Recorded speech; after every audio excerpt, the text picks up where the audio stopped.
Lia, how did that performance measure up to your expectations coming into this meet tonight? I didn't have a whole lot of expectations for this meet. I was just happy to be here, trying to race and compete as best as I could.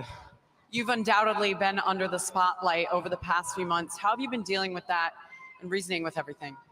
I try to ignore it as much as I can. I try to focus on my swimming, what I need to do to get ready for my races, and just try to block out everything else. What did that race mean to you? It means the world to be here, be with two of my best friends and teammates, and be able to compete. Thank you for stopping by. Thank you so much. Lia, how did...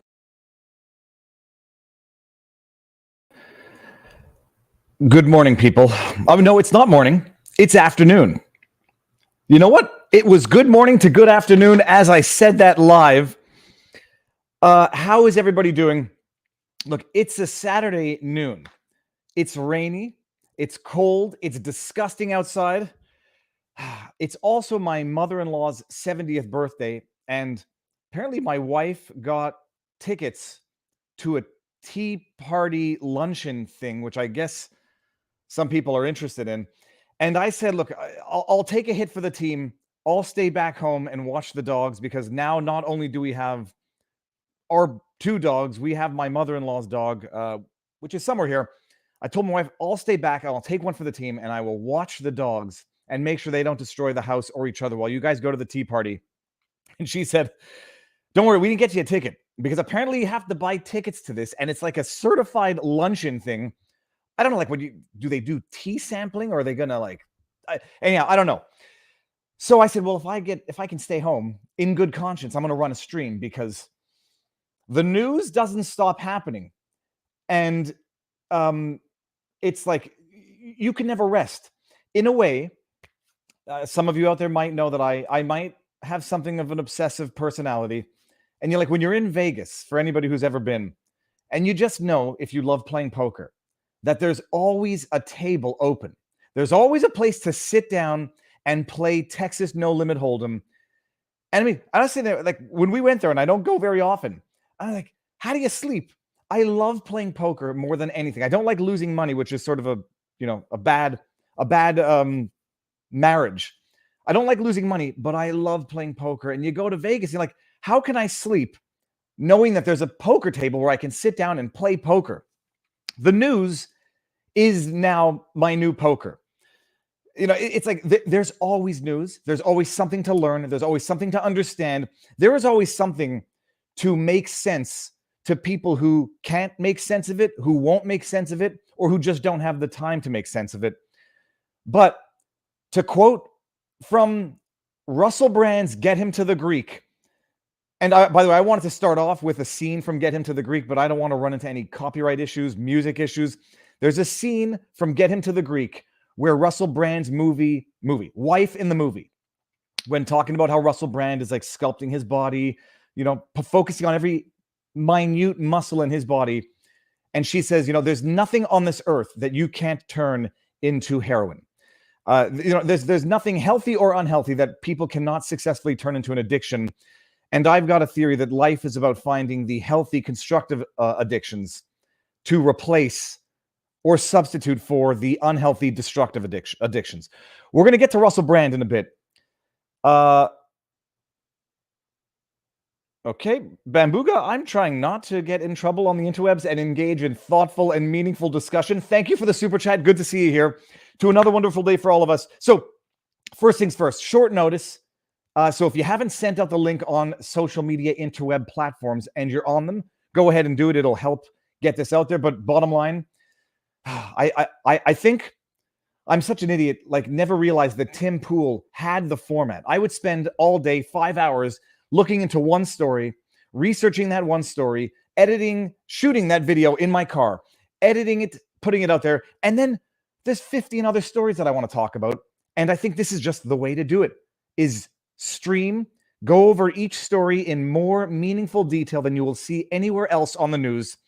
Then I clip it, put it on the second channel, Viva Clips, if you're not already on there. And this way we can tackle multiple issues in meaningful ways. And I think I still bring the energy, even if it's not quite as Philip DeFranco, not one nanosecond of silence in between sentences. Viva, do you know who Akira the Don is? Yes. In fact, Akira the Don is going to come on at some point. We were supposed to go live together a while back, before Christmas, I think. But like, I hope no one ever takes it personally when scheduling just doesn't work out and just life happens. But Akira the Don is coming on. His music tribute, although it was before Norm Macdonald passed away, of Norm Macdonald, magnificent. His work is just magnificent. He was on Eric Hunley's channel at one point. I never knew the dude was British until I heard him talk, or that he was exquisitely ripped, like UFC fighter ripped. He's going to be on, so stay tuned. Standard disclaimers. YouTube takes 30% to super chats. If you don't like that, Rumble, where we are currently live streaming as well, let me just go make sure. Apparently there's liquid detected in my iPhone and it's not charging. We should be simultaneously streaming on the Rumbles. We are. Rumble has the equivalent of super chats called Rumble Rants. Rumble takes 20%, so better for the creator, better for those who want to support a platform that actually supports free speech. If I don't bring your super chat up and you're going to be upset, don't do it. I don't like people being upset. Just don't give it. It is a gracious method of supporting the channel, supporting what I do, and I genuinely appreciate it. But if you're going to be miffed, feel like I shilled you or rooked you or grifted you, whatever, if I don't bring it up, just don't give it. It'll make it a lot easier and we'll all feel good. On the menu, we're going to talk about Lia Thomas and some horrendously bad takes from people who purport to be doctors and media outlets. Just by chance. Oh, it doesn't matter. We'll get there. We're going to talk about Russel Brand because I was reading this article in The Independent. I mean, I was so curious as to how bad the article was going to get. I actually had to give them my email address in order to continue reading, but I gave them my Yahoo address. So enjoy sending spam to my Yahoo account, Independent. The article is so bad, so offensive in its shameless, lacking insight, confession through projection. The journalist that wrote that should be ashamed of himself. He should be ashamed of himself, and I'm sure that he is. There is no way that whoever wrote that piece can be proud of themselves. No way. Okay, let me see what we got here. Sheriff Viva, you have the hair to be the lead singer of Styx in the early 80s. Oh, it is getting there. It's getting quite froey, quite flowy. The fro must flow. That's like the salt must flow, but it'll be with the fro instead. Hold on. I saw a Copenhagen super chat that I want to bring up. Hold on. Give me a second here. Oh, come on. There's that. And I believe here it is. Okay, good. Thomas Caldwell, because I remember the COP. Meaningful issues like the wild state of your hair and the release of Juicy Smollett and his privilege. It's first, you know, I know, first of all, Thomas, thank you. And I know you're not using the word privilege seriously. I have grown to loathe the word privilege. People use it and they don't understand what it means. Privilege, people use the term privilege interchangeably with good fortune. And they don't understand the difference in that one is random, the other is reserved. People also use the word privilege interchangeably with hard work and the fruits of one's labor, as though hard work and producing success is privilege. It might be a bit of luck, and it always is, because for every one person that succeeds due to their hard work, 99 others don't. It's not always a failure due to lack of privilege or anything other than being there the moment the phone rings. Hate to quote Woody Allen, but Woody Allen once said, 99% of success is picking up the phone. You can work your entire life and then miss that phone call and never have that moment.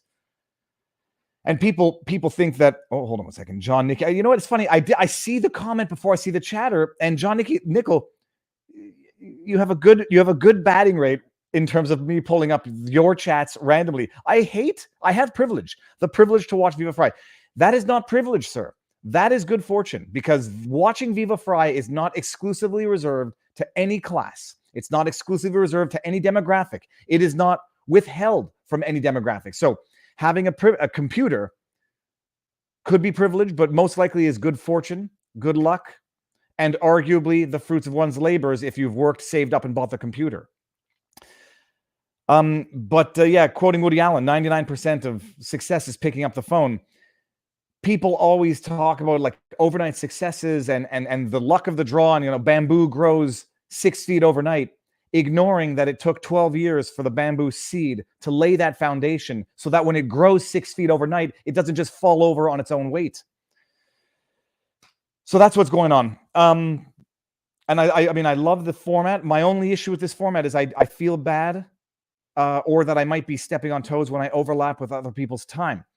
If I randomly go live in the morning and overlap with Scott Adams, I don't want Scott being miffed. If I go live at 7 o'clock and then overlap with Tim Pool, I don't want people feeling I'm stepping on toes. But at the end of the day, I think pretty much all 24 hours of the day is occupied at some point in time with the legal analysis lawverse. You got Scott in the morning from 9 to 11. You got Rekieta all day and all night. You got uncivil law at night. You got Brody, who does Nate the lawyer, who's pretty random in his live streaming schedule.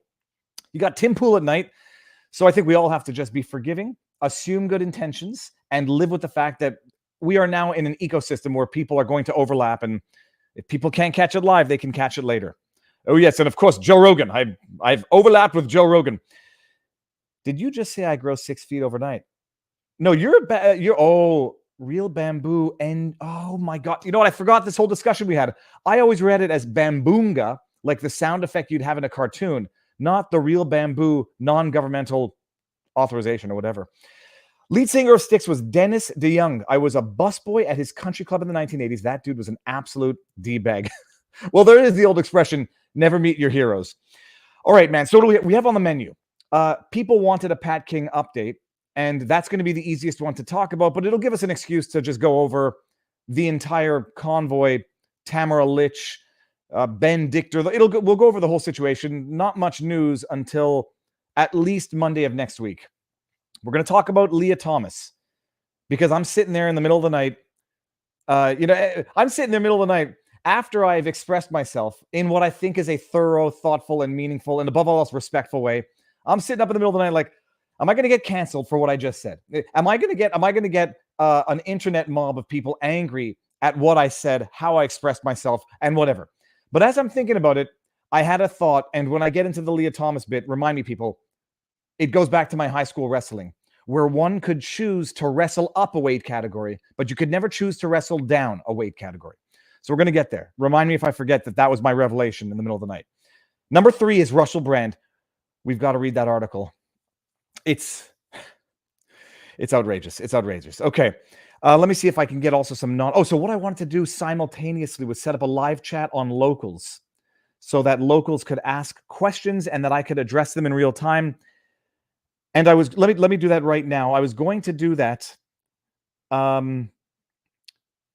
Enable live stream. Oh, I don't know how to do it. Questions here for live stream now. Get your questions in and I will answer them! ! Sorry for the short notice. And let's just go like this. Yeah, I was going to try to do a screen share, but I don't want to get anybody potentially in trouble on Locals who might be a member or, follow us on Locals if they don't necessarily want the whole world knowing. So let me see. I'm going to do this and I'll get to questions from our Locals community and make sure to do that. I'm going to go pin that to the top of the Locals community. Done. All right. Russel Brand. My first pronunciation was correct. Good. Fox News. Thank you for reminding me. Putin won the free world. Hopefully now we'll be rid of... Okay, dude. Sorry. Sometimes I will bring up a chat without having read it, and then I cannot be blamed for what that chat says. We're talking Fox News because I haven't watched Fox News in a while. It was happenstance, the reason for which I started watching it just because it was on a TV that I couldn't really control. It's the funny thing about when you haven't seen someone in a long time and when you see them again and you don't know if they've changed or you've changed, but they don't look the same anymore. Fox News talking about Russia and talking about Putin. When I saw this, it was identical, mutatis mutandis, to 4 years ago, CNN talking about Trump and Fox News. I'm going to get to it, but I don't know if Fox News has changed. I don't know if I have changed. I don't know if Fox News has always been the same, but I have now pulled away from it for a sufficient period of time that I can see it for the horse crap propaganda that it is. I've always given them something of a hard time because they've always been, maybe better than CNN, but still pretty bad. I was watching Janine Pirro, Jesse Waters, Greg Gutfeld. Man, I don't know if they've changed, if I've changed, if we both changed, if the world has changed, or if I'm like so far out of the matrix now, I can see it for what it is. The Freedom Convoy regrouped today in Toronto. Thank you for reminding me. I want to say this. They parked their rigs in a paid parking spots.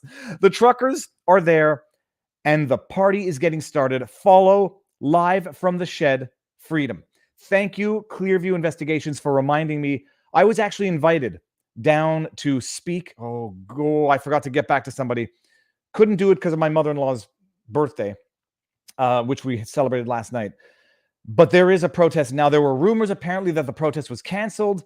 It's going to be another peaceful protest, so peaceful that they're paying for their parking spots.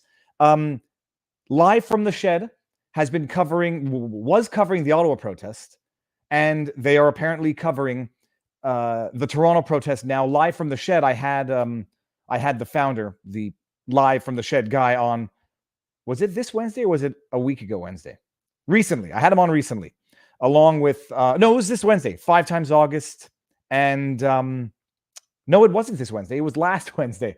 Whatever. It was within the last week and a half. This week we had Zot, who's live streaming down in the US at the convoy. And we had, why am I such an absolute buffoon? Jake Spinney, the veteran who's at the War Memorial. But okay, so there's a protest in Toronto. Live from the Shed is covering it. Zot, Travel Fund 69, I believe are in the States now, covering the convoy there in DC. Some interesting videos coming out of there. So go check them out, support them, follow them, and enable them, allow them to continue doing what they're doing, because we live in such a post-fact world. We live in a world where if you don't see it with your own eyes, you don't believe it. And sometimes even when you see it with your own eyes, you still don't believe it. When you're relying on the likes of CBC, CTV, Fox News, CNN, these people are the purveyors of the truth, if only because they're just showing you what's actually happening. Unedited, no spin.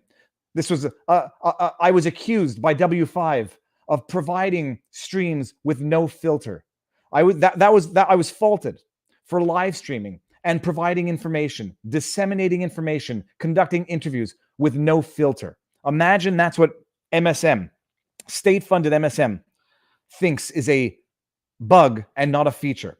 So they're doing it now. Greg Gutfeld used to be great on Red Eye. It's funny, I remember them being great on things where I guess they didn't have. I don't know. I don't know what to chalk it up to, but it was like waking up and not recognizing who you're waking up next to is how long you've slept. Okay, good. They're live now. Awesome. So, anyways, we'll get to our. We'll start with our stream here. Let's just go to. We're going to start with the Lia Thompson NCAA women's victory that Lia had. I think it was yesterday, making the rounds, and the degree to which. Oops, share screen. The degree to which it's become so impossible just to have discussions on this, because I'm certain that I will be accused of something bad just by virtue of the fact that I'm sharing this interview that Lia gave after the race. Lia, how did that performance measure up to your expectations coming into this meet tonight? I didn't have a whole lot of expectations for this meet. I was just happy to be here. I don't know if that's a heckler in the background. There's someone screaming. You've undoubtedly Seems been awful under quiet. the spotlight over the past few months. How have you been dealing with that and reasoning with everything? I try to ignore it as much as I can.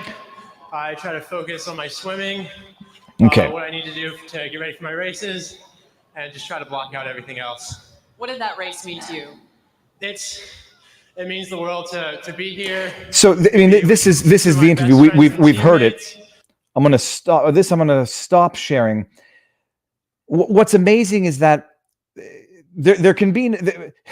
Zuby put out today a tweet basically to the effect that how has the minority been allowed to dictate the conversation for the majority when it's not to say that there should be a rule, a tyranny of the majority, but one cannot even have an open discussion because a vocal minority silences opposing discourse or demonizes opposing discourse on an issue that some people think is so black and white that it doesn't merit discussion. But on the other side, and if anyone says that this is a black and white issue, this is a biological issue that it, is clearly producing inequities, their discourse is stifled, shut down, whatever.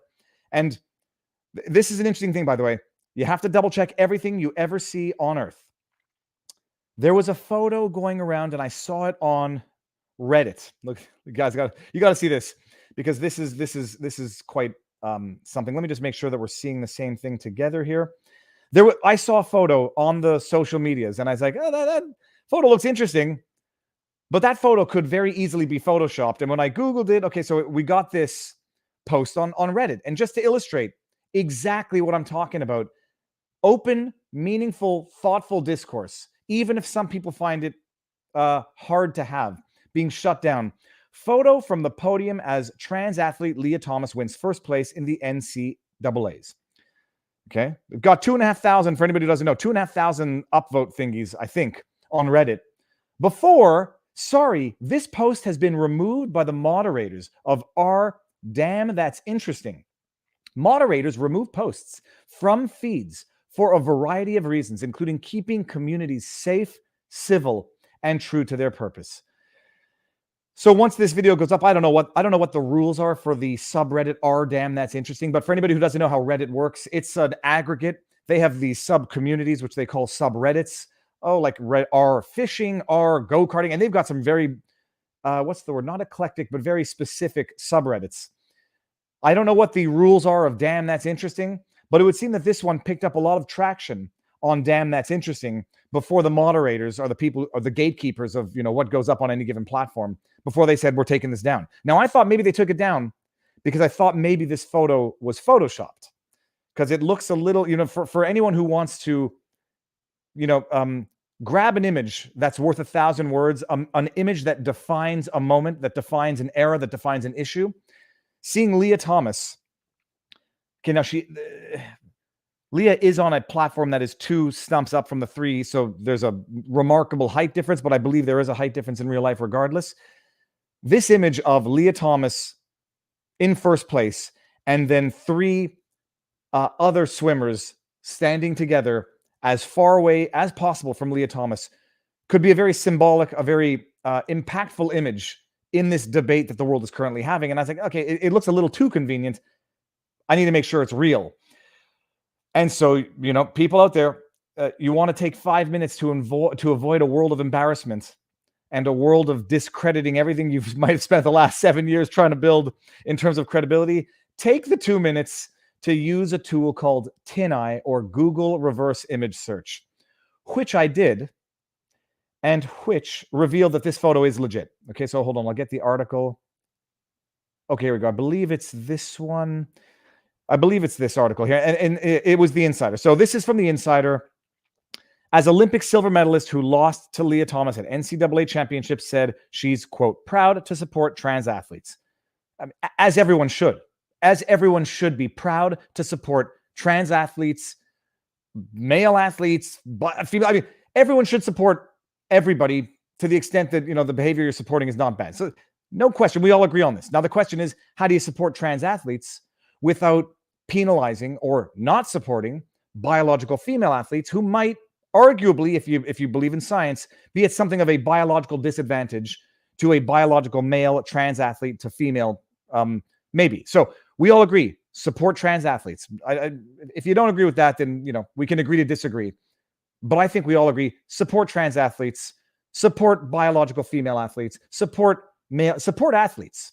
How do you do it? How do you support one group without trumping another? All this to say, though, by the way, there's the photo. So it's a legit photo. But now reading this article, I saw something interesting. University of Pennsylvania swimmer and newly anointed national champion Lia Thomas found herself at the center of America's debate over transgender athletes' participation in women's sports. Okay, we go into the thing. Let's just go here. One day after finishing 3rd behind Thomas and Virginia Cavaliers star Emma Wyant, Sullivan penned an op-ed for Newsweek in which she explained, quote, why I'm proud to support trans athletes like Lia Thomas. Fine. Quote, all athletes, including transgender athletes, deserve to be respected and included exactly as we are. End quote. Sullivan wrote, throughout my life, swimming has enabled me to learn so much, both in and out of the pool, and transgender athletes should not be excluded from this opportunity. We all agree on that. The question is, where and in what capacity should they be included in that, and under what rules? Because nobody should be excluded from competitive sports, period. Setting aside people who break the rules and do steroids, whatever. So we all agree on that. The question is the how now. But she said something else. This is Sullivan who said something else. Lia Thomas has been unfairly targeted for just that, for being who she is, a transgender woman, Sullivan wrote. Like anyone else in this sport, Lia has trained diligently to get to where she is and has followed all of the rules and guidelines put before. This is true. Like anyone else in this sport, Lia doesn't win every time. Fine, that was not the part that I found interesting. And when she does, she deserves, like anyone else in this sport, to be celebrated for her hard-won success, not labeled a cheater simply because of her identity. And this is the part where, in the debate, people are fudging the terms. This is where, in the debate, people are confounding the terms, which is actually exacerbating the debate and not actually leading to any means of resolving the debate. Because identity is not the issue when it comes to sports. It's biology. And that is the crux, to pull out a rock climbing term. That's the crux of this climb here. Confounding identity with biology. Nobody should be denied equal participation to the extent that they follow the rules. Lia here, by all accounts, and from what I understand, did follow the rules that were set forth in terms of not exceeding a certain level of testosterone after Lia's 1 year transition of testosterone suppression. Lia followed all the rules, from what I can tell. The question is whether or not the rules are just unfair for biological females to allow biological males transitioning to female, even if they abide by these rules that they've set, to compete. The question is whether or not the rules are fair for biological females. But the issue is, to me, that Lia, to the extent that the rules precluded Lia from competing in women's sports, it wouldn't be because of identity. It would be because of biology. An individual can identify as whatever they want. The question is whether or not biology is procuring an unfair advantage that had hitherto been recognized by all sport leagues, by all science. And this goes into this now. Someone, I don't know if you reminded me. Let me stop sharing here. That was the interesting thing. So in determining whether or not that image was a legit image, I stumbled across that article. The image is legit. Decipher what you will from that image. But that article, I think, highlights the issue here, that people are confounding identity with biology in terms of saying when trans individuals are being discriminated against, or when they're being denied their identity. Wrestling. There's a reason why there's weight classes in boxing, fighting, Greco-Roman wrestling. UFC didn't have weight classes, by the way. This was another thing I wanted to pull up, but I don't want to get copy strike. UFC is exquisitely demanding and stringent in their rules. Back in the early days of the UFC, there were no weight categories, and there was this one fight. Someone's going to correct me in the chat because I always mix up the names. It was I think it was a 200-pound fighter fighting a 600-pound boxer. Someone in the chat, let me know who it is. I always forget the names. And it was like the most outrageous thing visually. But it ended up with the smaller guy pounding was he 600 or 800 pounds? It was like one of those things where it was you'd say it was unfair, except the smaller guy won. But typically that's not how it happens.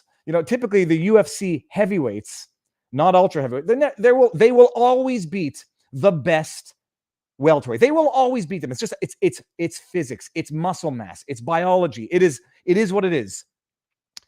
And you cannot deny it. That's why they have weight classes. Now, I never disagreed with a lower weight class fighting up. GSP did it.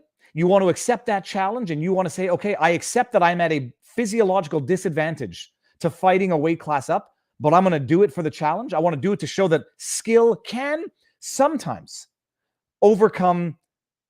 Well, I should say skill can sometimes overcome skill and biology, because the reason why it's a challenge to fight up a weight class is because you know that all things being equal, the heavier weight class wins. At that level, you want to do it, more power to you. And it's quite a challenge. And that's why, fighters holding multiple titles in different weight classes, it's quite an accomplishment because not everybody can do it. And when I was wrestling in high school, sometimes there would be too many people wrestling in the 155 weight category, and there wouldn't be anybody in the 165 weight category. And so I had the option, and I often took it, to fight up a weight class, to wrestle up a weight class. There's no problem there. But you intuitively and obviously, you never let the 165 who weighs in at 165 fight down a weight class unless the lower class agrees to it, in which case it's not the 165 fighting down, it's the 155 fighting up. And so it won't read it. Thank you for the super chat. Fighting up a weight class by choice for the challenge, knowing the disadvantage, is one thing. But nobody lets weight classes fight down, period. And there's a number of reasons.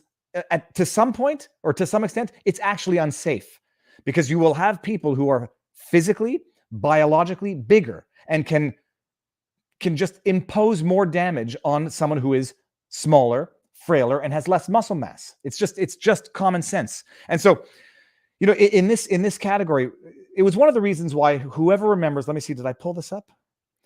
It was one of the reasons why I actually ultimately lost respect for Vijay Singh. It was one of the, I used to love watching, playing golf, and then, you get married, you have kids, and you don't have 5 hours a day to go piss away hitting a ball through the woods. I used to love golf, and I used to love Vijay Singh. And I remember the specific day I lost respect for Vijay Singh. And it was when he refused to play if Annika Sorenstam were to compete in the men's league of golf, the PGA, not the LPGA. And I hope this was the incident. I thought it was when Annika Sorenstam wanted, when she made cut to compete with the men, and Vijay Singh. Oh, that. So that's right. She made cut. I remember the tournament, and Vijay said, "If I'm paired with her, I'm not going to play. I'm not going to play in the tournament." Listen to this. This was when I lost all respect for Vijay Singh. It was 20 years ago, and I still haven't forgotten it. Singh says he'll withdraw if paired with Sorenstam. Quote: "What is she going to prove by playing? It's ridiculous. She's the best woman golfer in the world, and I want to emphasize woman. We have our team for men, and they have their tour. She's taking a spot from someone in the field." I disagree with that on a great many levels. She's not taking the spot if she made the cut. She made the cut, therefore that is her spot. And when Vijay Singh came out and said, "I will not play if I'm paired with her," and I looked at Vijay and I said, Vijay, not long ago, people were saying the exact same thing among men based on the color of their skin. And they were saying they were using the exact same rationale, Vijay. And now you're saying this to exclude women, where 20 years ago, 30 years ago, they were using these same reasoning, the same rationale to exclude people with certain pigment in their skin from playing in certain leagues, playing in certain clubs. They have their clubs, separate but equal. You stayed yours. If Annika Sorenstam made the cut, she didn't take anyone's place. She earned her own. So it's not a question of keeping leagues separate. It's a question of respecting and acknowledging that there are just fundamental differences by and large, and it only gets more accentuated as you get to the upper echelon of the cream of the crop of those respective talent pools. Never forget Vijay Singh when he said that. What a flipping hypocrite. "I hope she misses the cut," Singh said in an interview with the Associated Press after his runner-up finish at Wachovia Championship. Why? Because she doesn't belong out here. The sheer lack of insight and audacity for Vijay Singh in particular to say she doesn't belong here, when a lot of people said something very similar about other people that might have included Vijay Singh and others. 3 or 4 years ago, I compared high school boys track and field records to women's world records. Yeah, I saw there's an article out there. I mean, you can find it. There was the game of the under 16 men's team playing the women's soccer team. It shouldn't be controversial to acknowledge these things. But lo and behold, did I miss this chat here? Viva, Fry, I'm announcing that I've officially given up on humanity and I'm rooting for the meteorite. God bless. This is Doug Murray. Did I miss that? I think I missed that. Doug, let me see if I can bring that up. I say ordinarily these things are not controversial, but then you get people purporting to be doctors on the interwebs, making it controversial. I'll get to the take. I'll get to the take in a second. Viva. Okay, so I got that one. And then we got Waffles McGallagher. You said, how do we support one group without penalizing another? The whole problem here is the... Come on, man. You're going to get me in trouble. I did not read that one before bringing it up. Do I have to read this one? I'm going to read it. And if it's terrible, I'm not going to read it.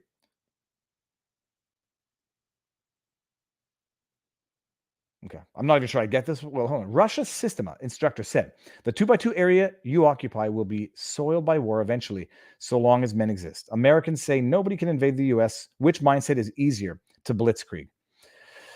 Okay. Sorry, I got distracted with the super chats and the meteorite coming for us all. Ordinarily, these things, the reason for which men's leagues and women's leagues were set up, the reason for which weight categories were set up, were not controversial until they became controversial. Let me see. Where is this? Oh, it was in Twitter. How am I going to find it?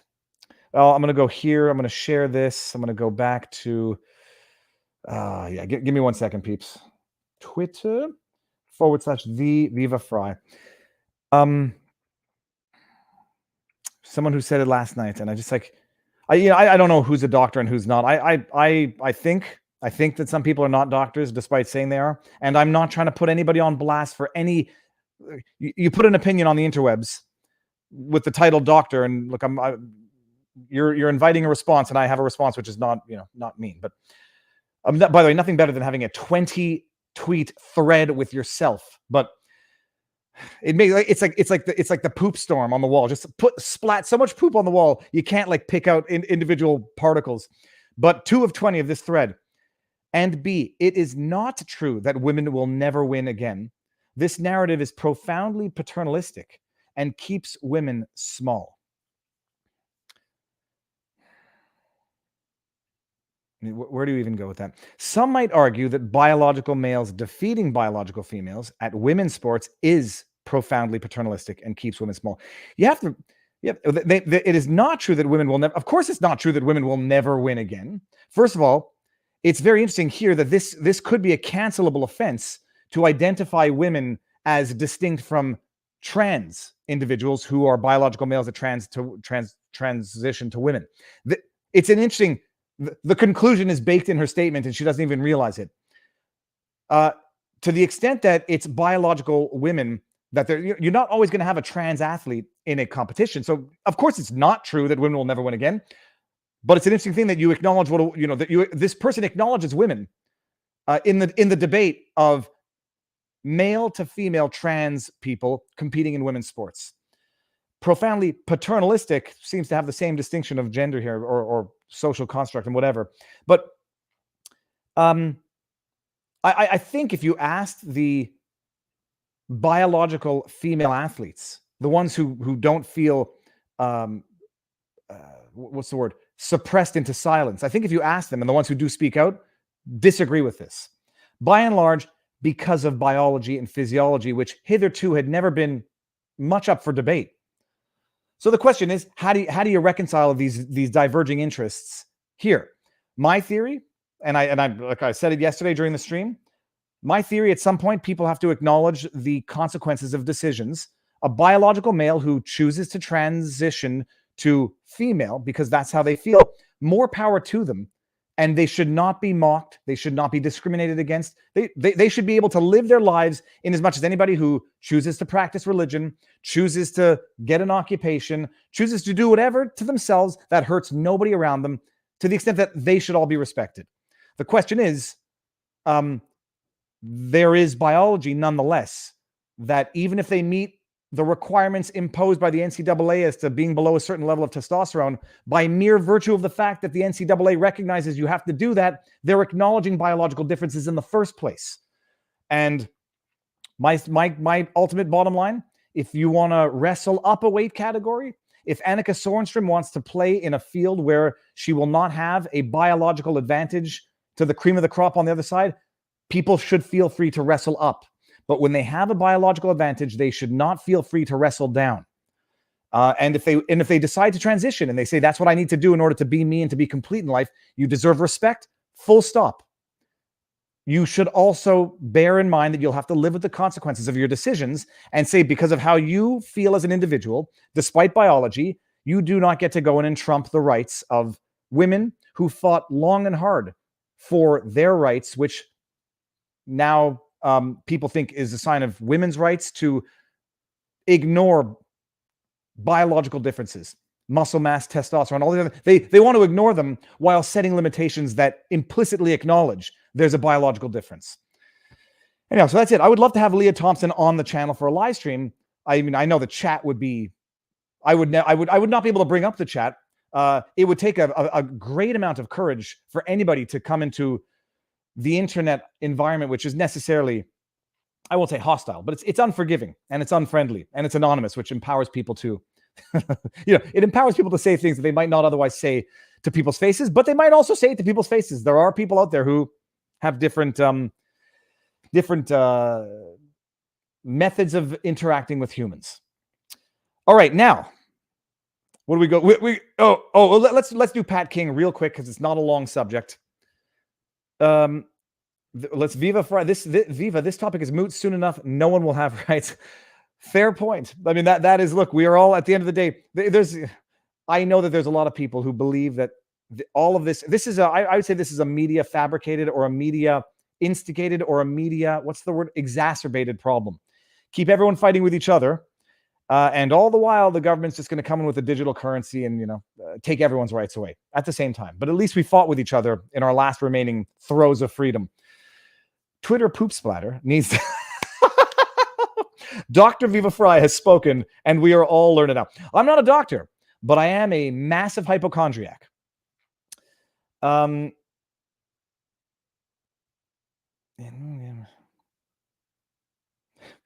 mean, that's the point. Is like some people don't appreciate that steroids are testosterone enhancing drugs, and so that is one of the issues. Is like when you set the testosterone level for transitioning athletes, you are recognizing that testosterone procures either unnatural or unlawful enhancement. So it's nice that you arbitrarily set it at a certain thing, but there's also, we talked about it with Eric Hunley, there's a reason why people who have been found guilty to have been using performance-enhancing drugs aren't allowed to compete ever again, because they've already procured the benefit of the training under that unfairly enhanced chemistry. Okay. Pat King should be free. Let's see what this says here. Hold on. I'm not trying to avoid. I just saw a hyperlink right after it. Pat King should be free. Social. Okay. I don't know what these things mean. These .5, these semicolons. If it means something bad, dude, you have no idea. I hide it. And by the way, if anyone has noticed me lisping more than usual for this week, I got a pimple there also. I bit my tongue Sunday night. Sometimes, dinner is so good, I decide to add a piece of my tongue to it. And I bit a little corner of my tongue, like a quarter of a millimeter. And it has been so damn sore all week. Oh, and I can't, it's like Fight Club, like that line where, like that sore in your mouth that would only go away if you could stop tonguing it. And I've just been biting that wound on my tongue all week. Well, hypochondriacs are mental. Look, there are certainly the DSM, or the DSM-5, I think we're up to now, which is much longer than the DSM-1. There are groupings of human behavior, okay? You can call it what you want. Something becomes, and you can call, mental illness, labeling it these things is not productive. If it causes discomfort or interferes with your life in an unproductive way, call it whatever you want. You might want to address it and deal with it. Okay, Dana White just said curly whirly is the best candy. I don't know what that is, and I don't know if I just got myself in trouble. Okay, Pat King. See, I didn't know it was John Nickel. I identify as a doctor. Viva, as a lawyer, does that mean I can practice medicine now? Well, there is the old joke. What's the difference between God and a lawyer? God doesn't think he's a lawyer. I think that's true of doctors as well. Okay, let's go to Pat King and just get this out of the way. I'll bring it up, and then I'm just actually going to bring it out while I'll give the backdrop. I take for granted everybody knows the entire story of Pat King. Pat King, they credit him as either being a founder, Ottawa protest organizer, the spokesperson. I don't know formally what Pat King's affiliation was or is with the actual federally incorporated not-for-profit that was the convoy that was receiving the funds through GoFundMe and then Give Send Go. Update, by the way, Give Send Go apparently is refunding all of the donations because they can no longer disperse of the funds in a manner that is consistent with the stated objective of the campaign. So thanks for everyone who made it. People made it impossible to actually disperse the funds, which is now going to end a lot of arguments as to, outside monies financing the convoy, because right now the convoy financed itself. Please check out Gonzalo Lira, aka Coach Red Pill, on YouTube. He is live in Ukraine now. Maybe interview him ASAP, like today, before he gets censored. Thanks for all you do, brother. I think a lot of people watching know who Coach Red Pill is. He's live in Ukraine. Well, we're not sure where he is right now, but Coach Red Pill, definitely for another perspective. Think what you will, get different perspectives, and then come to your own conclusions. Thank you very much for the super chat. So, what's his face? Pat King, it's not clear what his official affiliation is with the convoy. He has certainly been outspoken, both well before. He's been protesting in Alberta, Red Deer, I believe, for years. Before COVID, during COVID, during the convoy. And he's in jail now. Yasher Koach, thank you. Although it is Saturday, so who? We have two sinful people here not respecting the laws, apparently. Thank you very much. Okay, so Pat King has been very outspoken. He's been, also, I'll call it controversial. I think the threshold for controversy is greater or lesser depending on your political leanings. He's been controversial. He's said things, yada, yada. I don't know if he was formally affiliated with the federally not incorporated not-for-profit, but he was one of the voices of the convoy. Whether or not he co-opted that voice or whether or not it was given to him, it doesn't matter. He was arrested along with Tamara Litch, a few others, and I believe he and I'm going to forget the other name, Benjamin, and Tamara Litch. Tamara Litch and Pat King were detained, pre-trial detention on mischief charges for weeks, indefinitely. Tamara Litch was finally released after her bail rehearing. After the bail hearing, the initial officer, what do they call them? Officer of the peace. Someone in the chat get the exact word for me if you could. It's they're not judges, they're lower level judges, not administrative judges, but something along the line. I'll get it when I see it.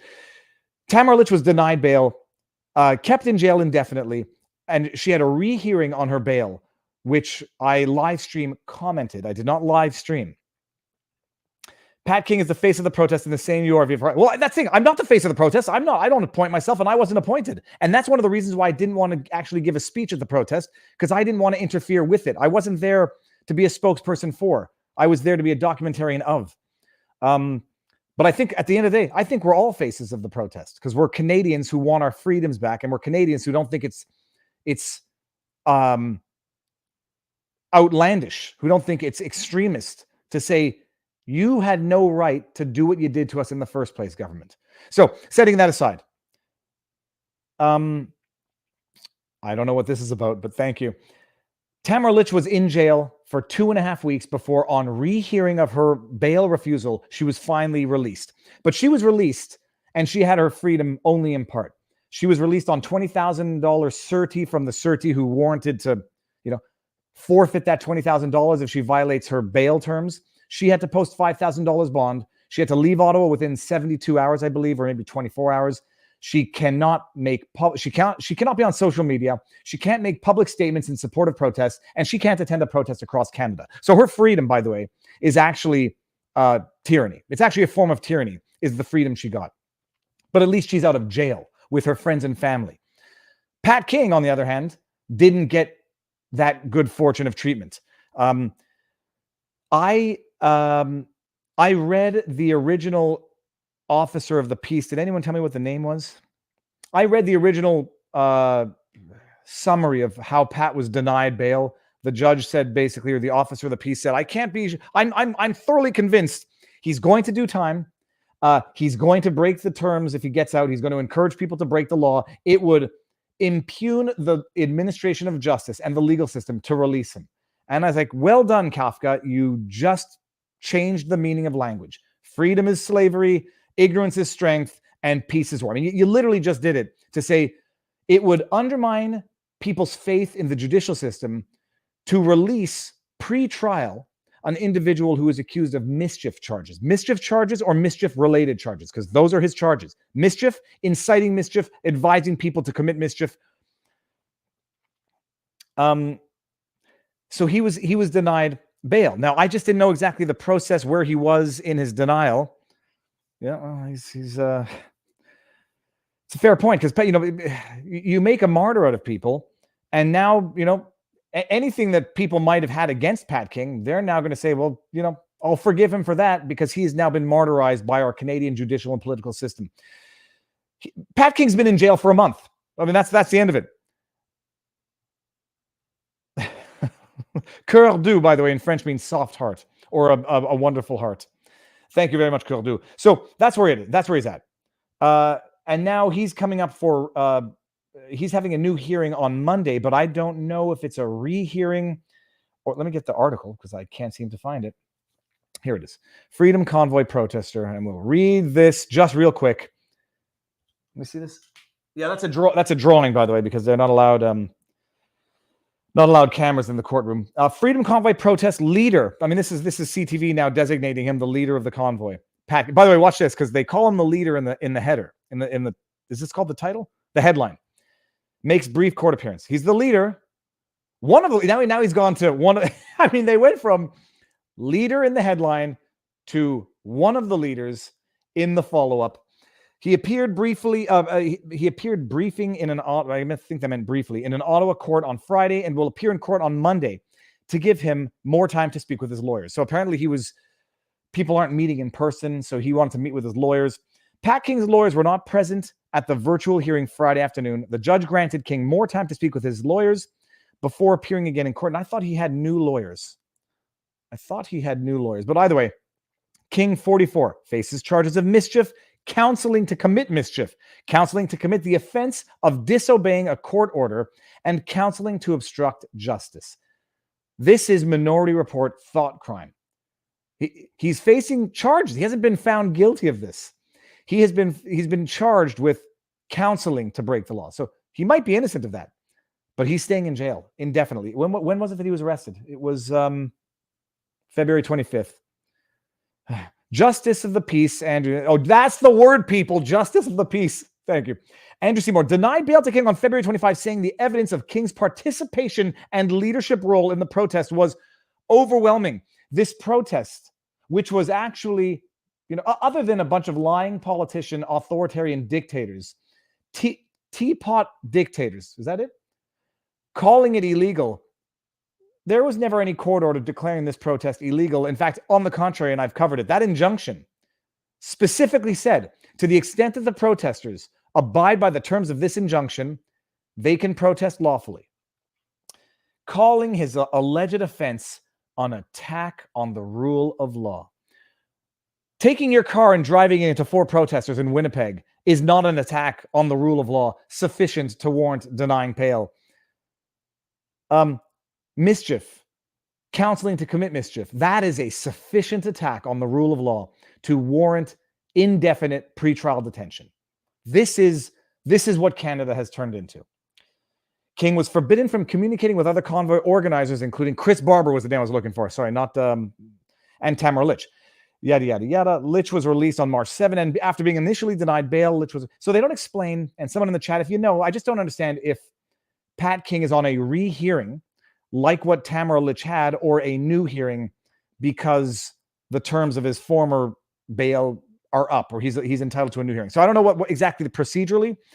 To me, it makes no difference. He's going to get released because it would be incongruous to continue to deny bail for Pat King without, at the very least, matching Tamara Litch's. They might say something along the lines of, well, I'm not convinced that the certi for Pat King is reliable, whereas, the judge came to the conclusion that the certi for Tamara Litch was reliable. They could try to pull those weasel, dishonest, I'll find a macro difference between the two cases to justify my foregone conclusion in this one. But my prediction is Pat King is getting bail sooner than later. We'll see if it takes 3 or 4 days for the I forgot the word for it, justice of the peace, to draft their decision like they did with Tamara Litch. You imagine?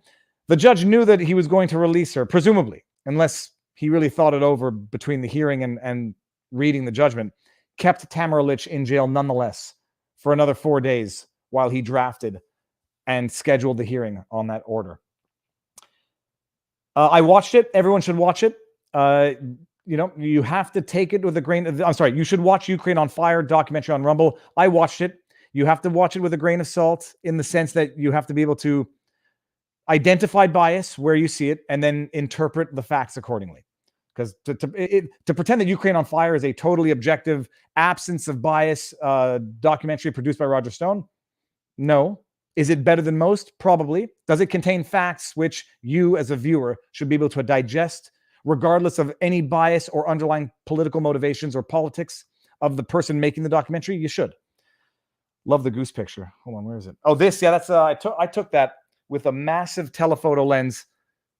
I'll tilt it just so everybody can see. And it is a duck flying on water, and its wing touches the water as it goes. It's beautiful. Oh, let's do this here. Oh gosh, what did I do?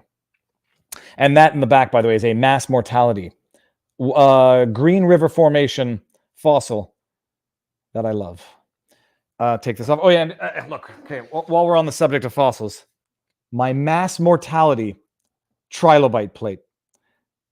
Every now and again, you fall in love with a fossil, and this is legit. This is not repositioned. This is every now and again you fall in love with a fossil, and you fall so in love with the fossil that the dude at the fossil shop knows that you've fallen in love with the fossil and wants to give you a discount that can allow you to buy that fossil without getting in trouble with your wife. It's not outrageously expensive. It's such a, I mean, look at this. 600 million years ago, these bad boys fell to the bottom of whatever body of water they were living in, died, and were just preserved. What was that? My dog's making noise. Anyhow, so that's it. Okay. What were we? So we were on. Sorry about that. Got totally distracted by the fossils. I try to get people to watch the Putin interviews, but 4 hours is just too much, I guess. Yeah.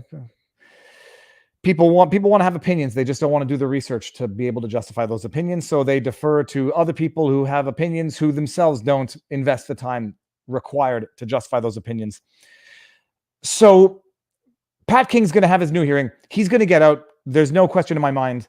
Going to be exquisitely onerous terms and conditions, which I would argue are arguably, but not so arguably, unconstitutional. But anyways, that's the news. He's coming up on Monday.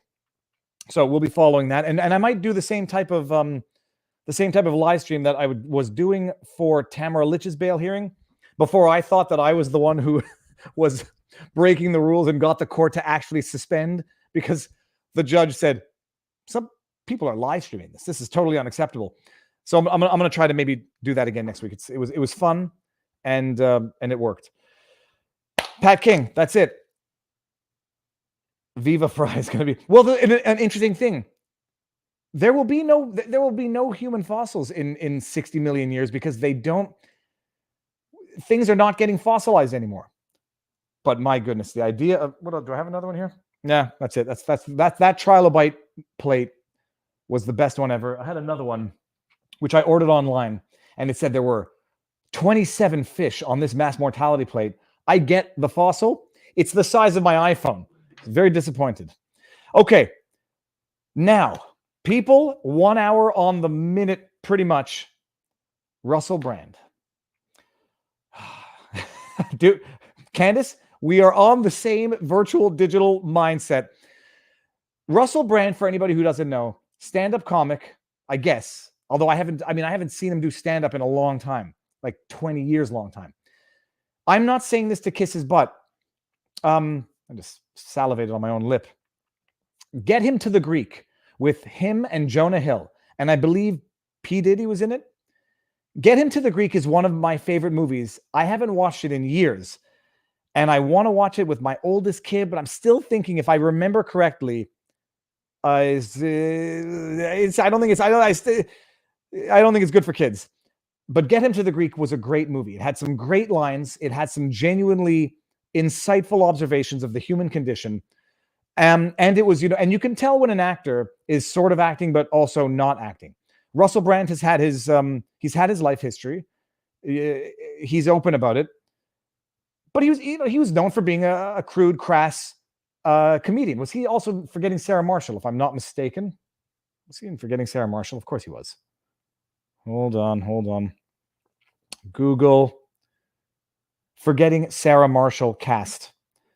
Forgetting Sarah Marshall was also a good movie, but not quite as good as Get Him to the Greek. It has not. I'm going to watch Get Him to the Greek because I think it will have aged well.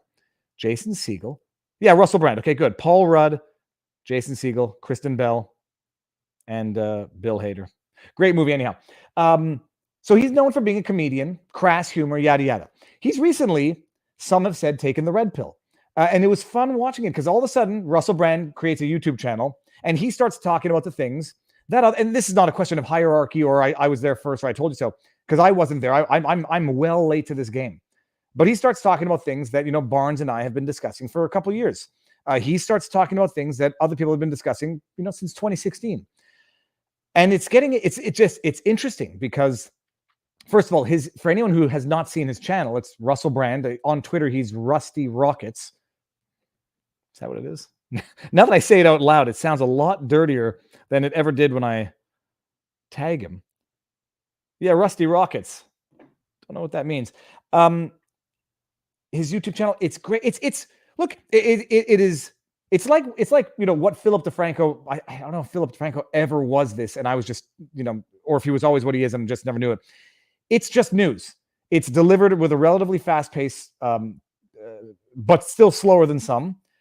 And basically he goes through articles like Tim Pool, but he's got a British accent.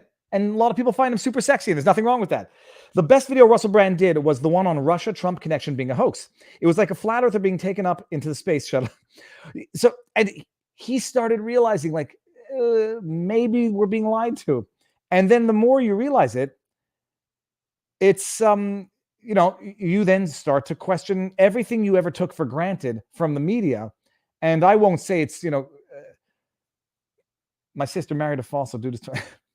That's a living fossil. He started talking about the things that a lot of us have been talking about for a while. I'm trying to think of January 6th, the election. I can't think of any decent examples right now, but and people make the jokes when people start discovering the red pill and they start questioning things that a lot of people took for granted as being conspiracy theories, origins of COVID, for example. Anthony Fauci ties to certain whatever, then people start making the jokes. Oh, they're going to start coming for you. They're going to start coming after you. And I recall, I don't know where I saw it, but Russell Brand put out a video that said they're coming after me. And now you have to read that. You have to read this hit piece on Russell Brand. And you've gotten big when Elon Musk is tweeting out, I read the article and I went to watch Russell Brand's videos. And I found nothing controversial, nothing conspiratorial. It was just thoughtful discussion. But you got legacy media losing their grip hold on the not the floodgates, but rather what's the word? The access gates of information. They've lost that. They've lost their credibility. And as far as I'm concerned, they've lost their minds and their souls. There's a hit piece on Russell Brand. It's just glorious. And we're going to go over it. Tamara was freed only if accepted denial to speak of, act freely, and demonstrate in any way. Tech and protest denied. Okay.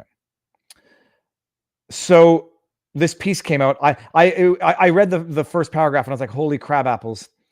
I'm actually going to have to enter my spam email address to read this. Wait until you read this article. And just bear in mind, it's confession through projection with lack of insight. So there's an interesting thing. You have, for those of you who may not know, you have a grouping of human behavioral patterns, which some call OCD.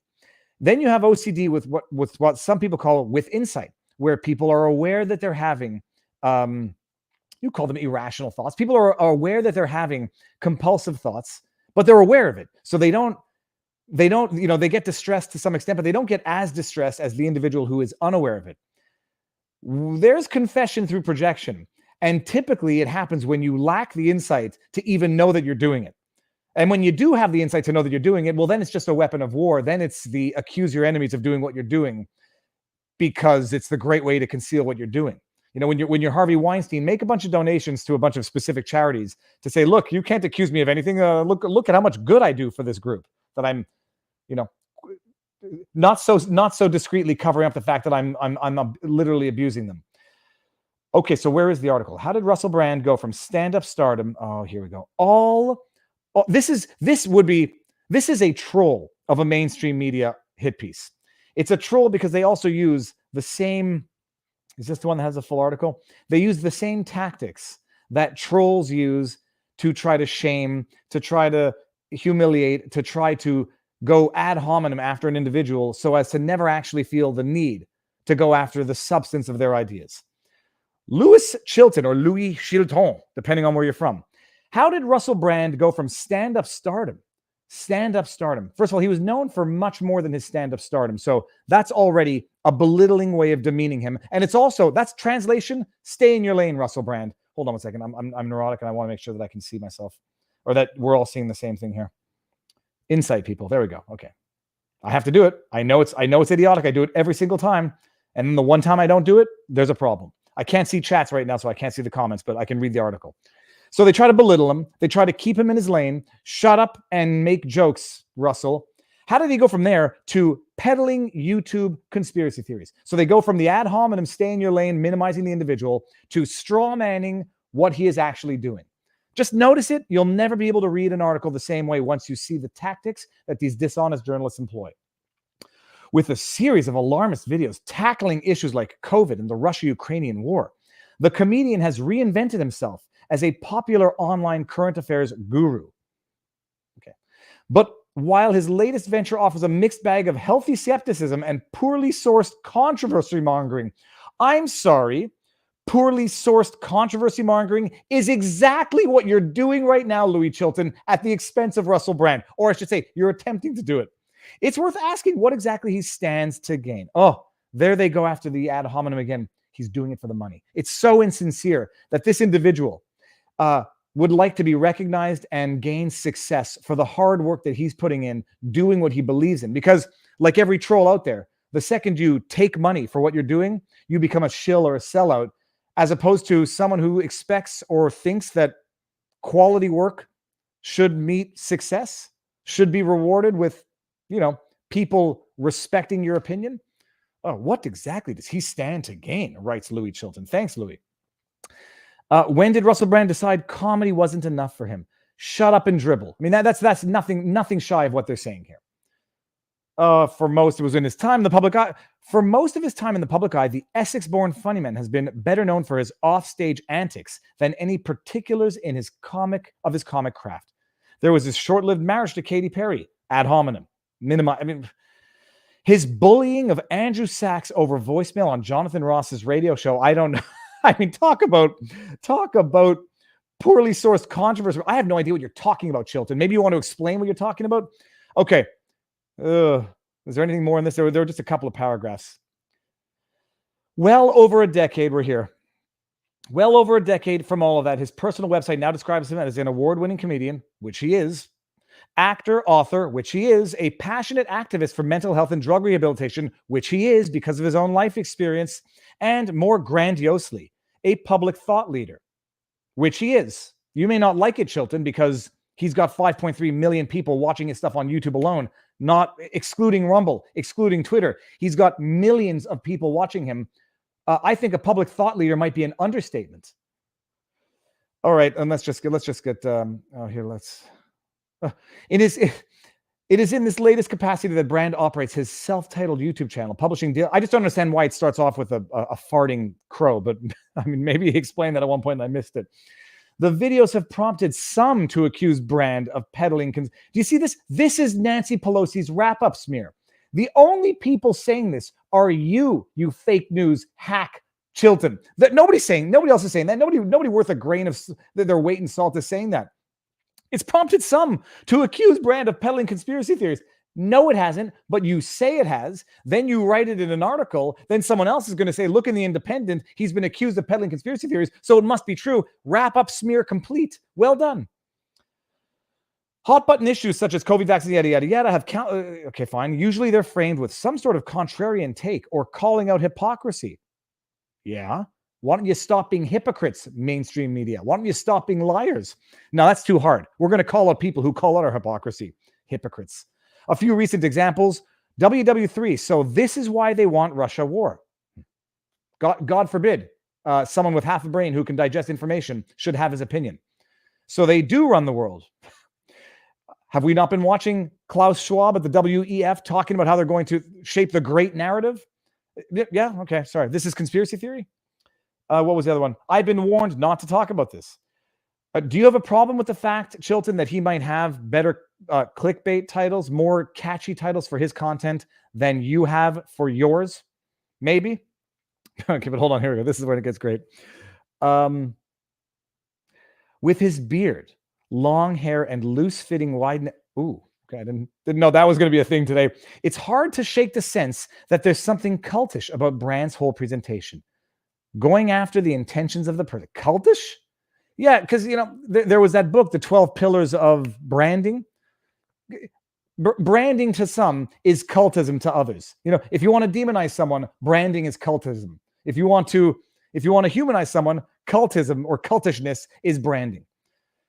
Oh, anyhow, it goes on. It's such garbage. It's such garbage. That was, I mean, do we want to keep going? Oh, Brand is right when he suggests that the Russia-Ukraine situation is a whole lot more complex than most news sources make out.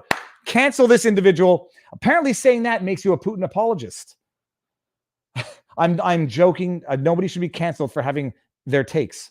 But that's not how things work. These days, you say it's complex, people. The conflict didn't start in 2022 with Putin invading the Donbass region of Ukraine. You say that, you're a Putin apologist Russia bot on the Twitterverse. Brand is right when he suggests that the Russia-Ukraine situation is a whole lot more complex than most news sources make out. But unless you're going to vast swaths of research on the political and social histories of the countries, you're never going to get the full picture. Brand's whataboutery offers no fuller picture of the complexity of the situation than any mainstream Newsrepedia report does, but does offer a lot of more unverifiable speculation. Wow, I hope Chilton's viewers or Chilton's readers actually go watch Russel's analyses, because by and large, first of all, he is reading other people's Substack articles, reviews, news with his own insight. And I'm sorry, it does quite literally offer more fuller understanding, maybe not quite as full as other people's analyses. Not looking at Barnes and I, but I'm thinking about it. But this is just flat out lie. That is relying on this person's readers not actually ever having watched any one of Russell Brand's videos. Unverified speculation. Okay. His sources have come under scrutiny before. Oh, here's the game. His sources. So because it's actually now they're just admitting it's not his opinion. It's not his unverified whataboutery. He has sources who are by and large recognized journalists who might be loathed by mainstream media. They've come under scrutiny. So therefore, he's peddling conspiracy theories because the people in the group, the people in the clique are, calling the ones who are not in the clique unverifiable. With far-right journalists and unsubstantiated newsletters. Yeah. All right. By the way, who was at one point called far-right on Wikipedia until they edited out that entry? Yours truly. Last year's So Trump was right about Clinton and Russia collusion. That was the one. Featured some particularly egregious mistruths, I'm thinking, who was it? Such as from The Simpsons. This is one of the problems with this approach. So by the way, they just made a very broad, unsubstantiated claim themselves. And moving on, this is one of the problems with this approach to broadcasting. Some of the world's most trusted sources are regarded with fierce cynicism.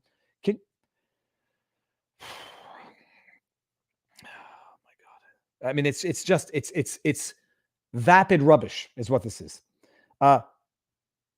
Can we know what some of the most trusted sources you're talking about are, Chilton? Is it the New York Times, who lied about Sicknick, who lied about Hunter Biden's laptop, who now admit that Sicknick, Brian Sicknick, the January 6th police officer who dreamed of becoming a police officer but was beaten to death by a group of Trump supporters?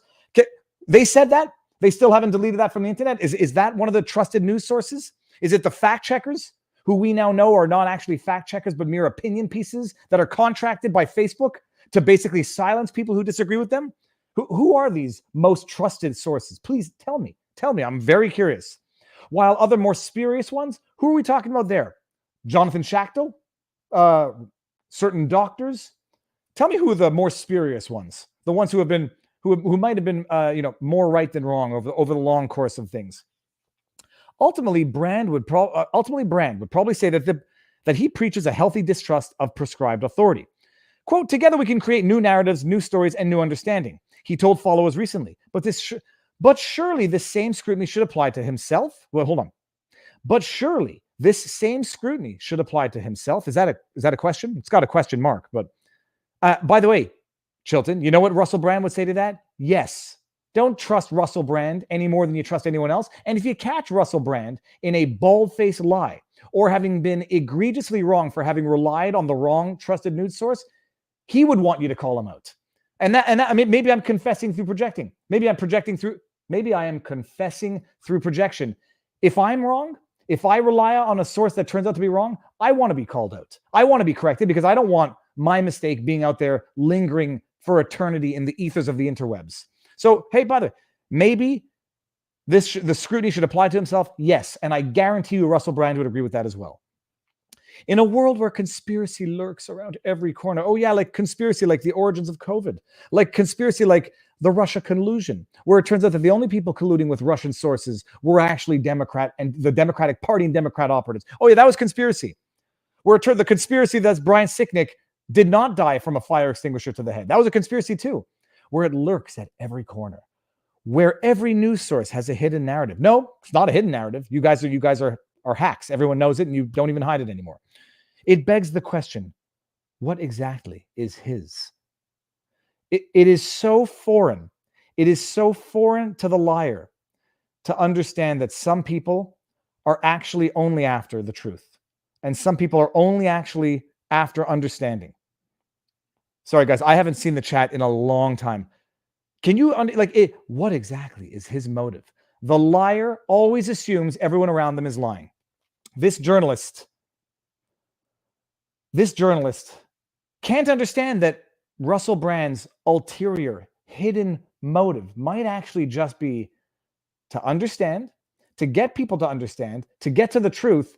And if he establishes himself as a trusted voice that makes all the money in the world from AdSense revenue, sponsorships, book deals, he's entitled to that because unfortunately for the journalists out there, you succeed or you fail on your merit, on your authenticity, on your honesty, and on your transparency, and on the quality of your work.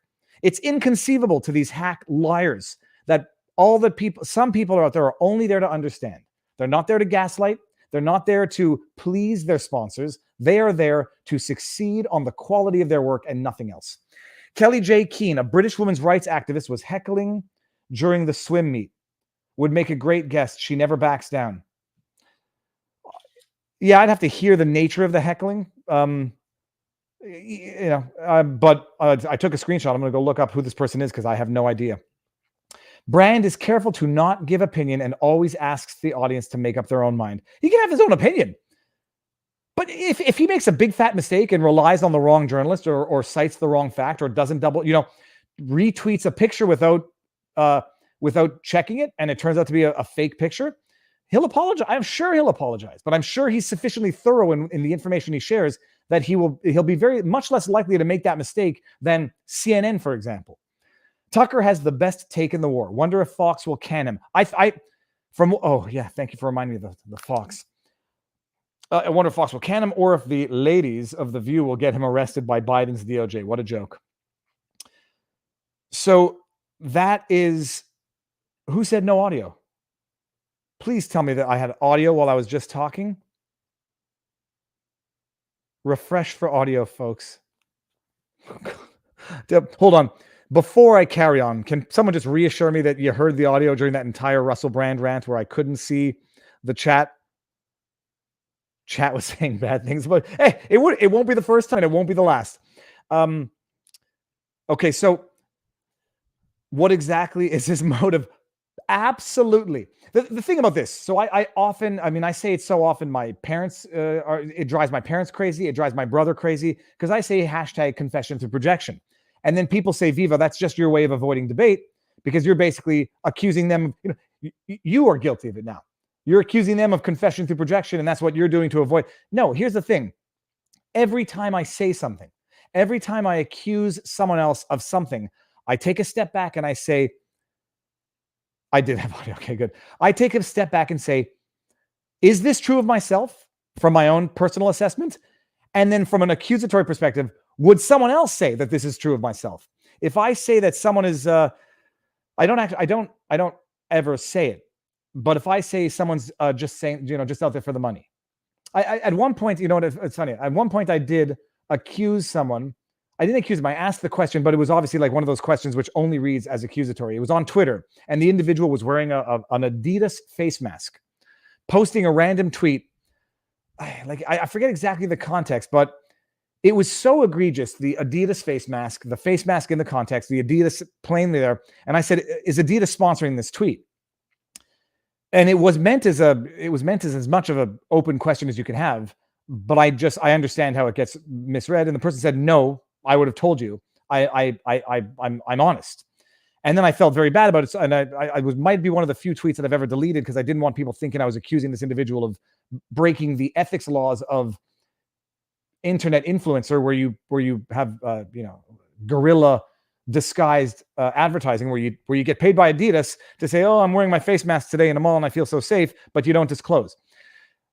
When I said that, though, I said, okay, are people going to accuse me of thinking that these people only make these tweets for the money? And then do I do the same thing? So the confession through projection, when you can see it, you can never unsee it, but you have to apply it vigorously and remorselessly to yourself, not just in terms of whether or not you're actually doing it, but also whether or not people are going to accuse you of doing it. So that's the article on Russell Brand, and it's garbage.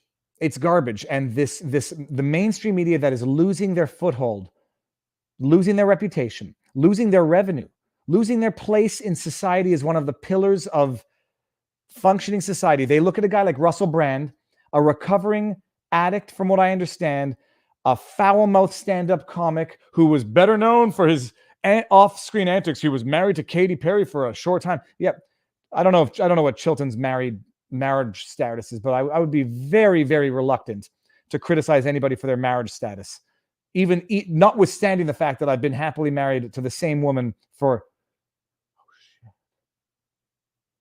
15 years this September. But they can't understand it, and they're losing their foothold. They've lost it entirely, and they look at someone like Russell Brand, who is a crass comedian, now turned thought leader, who's trying to make sense of the world and awaken more people than Chilton or The Independent could ever dream of reaching. And he's doing it so effectively, and he's undermining their position. He's undermining their authority, and not just doing it in real time.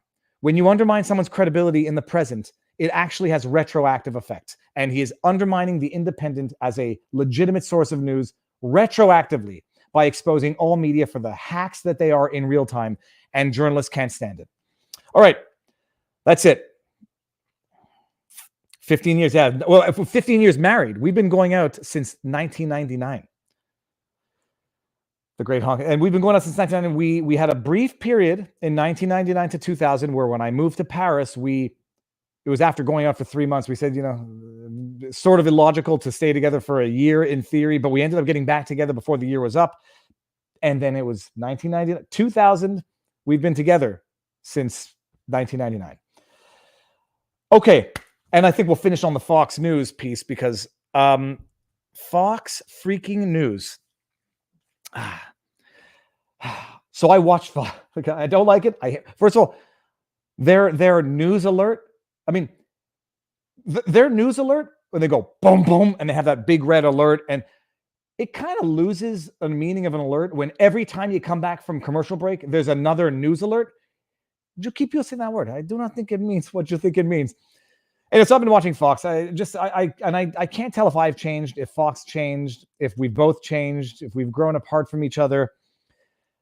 Judge Janine, I remember her giving diatribes, which I said, oh, I agree with what she's saying. And this is where I'm sufficiently self-reflective, where I'm saying, am I discrediting them now as a source because they're not telling me what I believe now, and therefore, in order to preserve my own ego, I have to discredit this source. I go through that exercise. I know what I've come to believe about the conflict in Ukraine, and to quote Chilton, it's much more complex than the media is making it out to be. I know what I believe, and I know that it doesn't reconcile with what I now see Janine, Gutfeld, all those other people, Jesse Waters saying. And I ask myself, am I now thinking that we've grown apart because they're not saying what I want them to hear? I do that exercise. All that I say is, when I see Fox News parroting the exact same talking points as CNN, I say Fox News has become CNN, and I have not changed for the worse. I've definitely changed. If you don't change in this world, you're regressing and not progressing. Yeah, that might have been it. Calling Arizona. Fox News ended itself on election day, calling Arizona and impacting an ongoing election. They became players in the news. They became newsmakers and not news reporters. Brand has used the Independent as a source from his streams. Does that make them an unreliable source? Well, it depends why he was using it. If he was using their article to show why the media is lying, yeah, it makes them an unreliable source. But here's the thing: an unreliable source will still be reliable when it publishes something that is, not which is the inverse of a self-serving statement. Trying to think of a good example. Like it's not when I can't think of an example right now, but when CBC has to make a prejudicial admission about Trudeau, they don't cease being unreliable, but at the very least, that piece, when it is disclosing or disseminating or publishing information that runs contrary to their ordinary narrative, it does lend more credibility to what they are running against, what is typically anti or contrary to their own interests and their own narrative. So if the Independent, runs something, I don't know how the Independent leans really politically, but if the Independent runs an article that typically goes against their typical political position, it could be more reliable than if Fox News publishes it. But by and large, look, you know that you can get some stuff right with any mainstream outlets. I mean, factual stories like the Lia Thomas story, doesn't matter where it comes from. But when you read some outlets like ESPN, and they start quoting other people who say we support Leah's right to compete with biological women, and you can then get the spin in the narrative. But when it comes to running stories and then not correcting them, not Fox News, New York Times. Yeah. Okay, so what was I saying? So Fox News. So I was watching it. Janine Pirro, the exact same talking points as CNN, as MSNBC. And it's like, you go back to what Barnes and I were discussing, but it was really more Robert talking about it in early 2020 when the world was in lockstep marching towards lockdowns, shutdowns, all this stuff.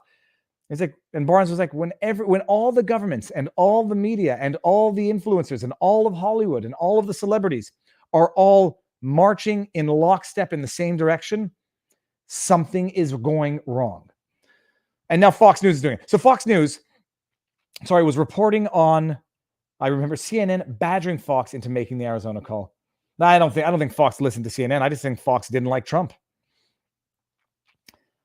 I don't know who owns Fox News, but I'll look into it. So I see Fox News reporting on Russia, and they're using the exact same verbiage as Justin Trudeau. And it's not to say that it's not that it's necessarily not true. It's just that when you have Justin Trudeau using and repeating the exact same language in every tweet, in every press release, in every statement, when you have one confirmed unethical, immoral tyrant, which is Justin Trudeau, saying things about anybody else, he might be right, but it's the curse of the liar. I can never believe him again. And now I got Fox News saying all the same things about Putin, about the war in Russia, running the same images. Fox News ran a headline about that journalist Renaud, who was killed in Irpin. And the headline read, I think it was a former New York Times journalist killed in Irpin by Russian forces. It said it in the headline.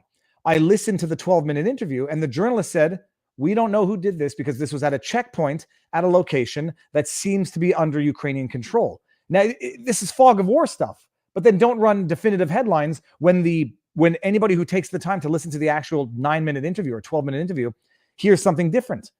And I'm still looking to get confirmation, because every single article that says that Renaud was killed by Russian forces as reported by Ukraine authorities, every single article verbatim.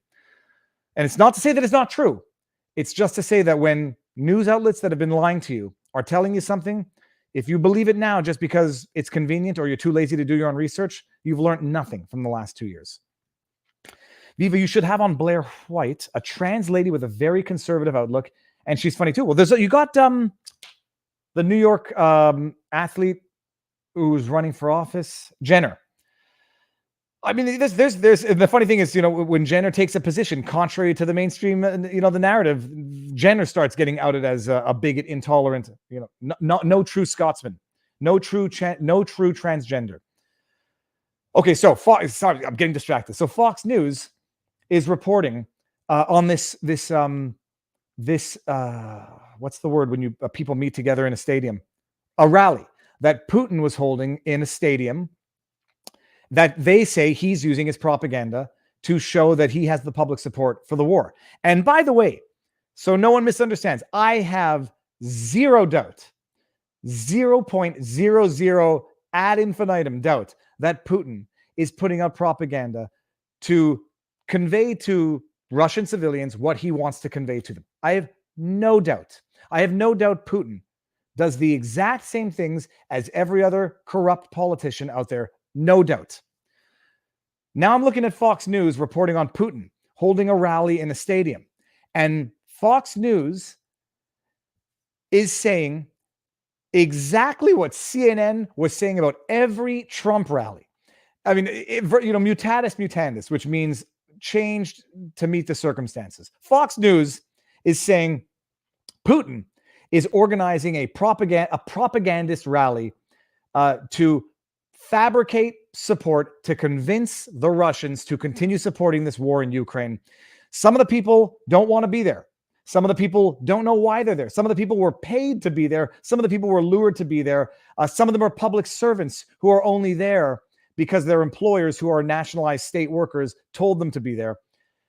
And it's like Fox News has lost the introspective insight to say, our treatment of this, our reporting on this, and by the way, they're not supporting, they are quoting the BBC as their authorities to make these statements. So you got your vicious vortex of fake news.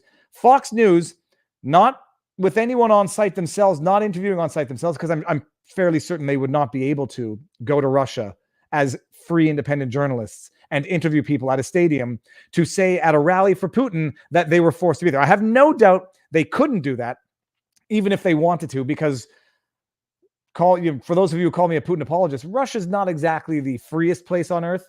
The only question is whether or not Putin's political prisoners, what makes them different than Trudeau's political prisoners? What makes Putin's political prisoners different than the January 6th Biden political prisoners? Because I don't care if you think they deserve to go to jail after a conviction. Jailing people on trespass charges, obstruction of official proceedings, pretrial detention for over a year in solitary confinement, denying medical treatment, torturous, unconstitutional imprisonment. Those are political prisoners. So yeah, Putin has done his fair share of locking up journalists and putting, gay rights protesters in prison. Yeah, okay. Our political prisoners are more justifiable political prisoners than him. So when we call him an authoritarian tyrant, I'm sure there's some people in Canada who had their bank accounts frozen without any court order at the direction and request of the government, who promised to hold harmless and immunize the banks for doing their bidding. I'm sure there'd be some people here who might say, Trudeau, you're no different, except potentially on a degree of severity. So they're reporting on it. They're just saying, like, BBC says that people there don't even want to be there, that they're there because they're employed. And it's like, okay, man, like, you're reporting on someone else's reporting. BBC has not exactly been the best. BBC most definitely has an agenda. BBC most definitely has had some questionable reporting in the past. And they just reported like fact. And it's like, and I'm listening to Gutfeld talk about Arnold Schwarzenegger's 9-minute diatribe. And talk about how it's great. It was compelling. It was passionate. It was exceptionally well written. He was a little off on January 6th. So this is where you can see people warping what they want to believe to fit what they already believe. Gutfeld. Sorry, I just saw a chat. Let me see if I can read this.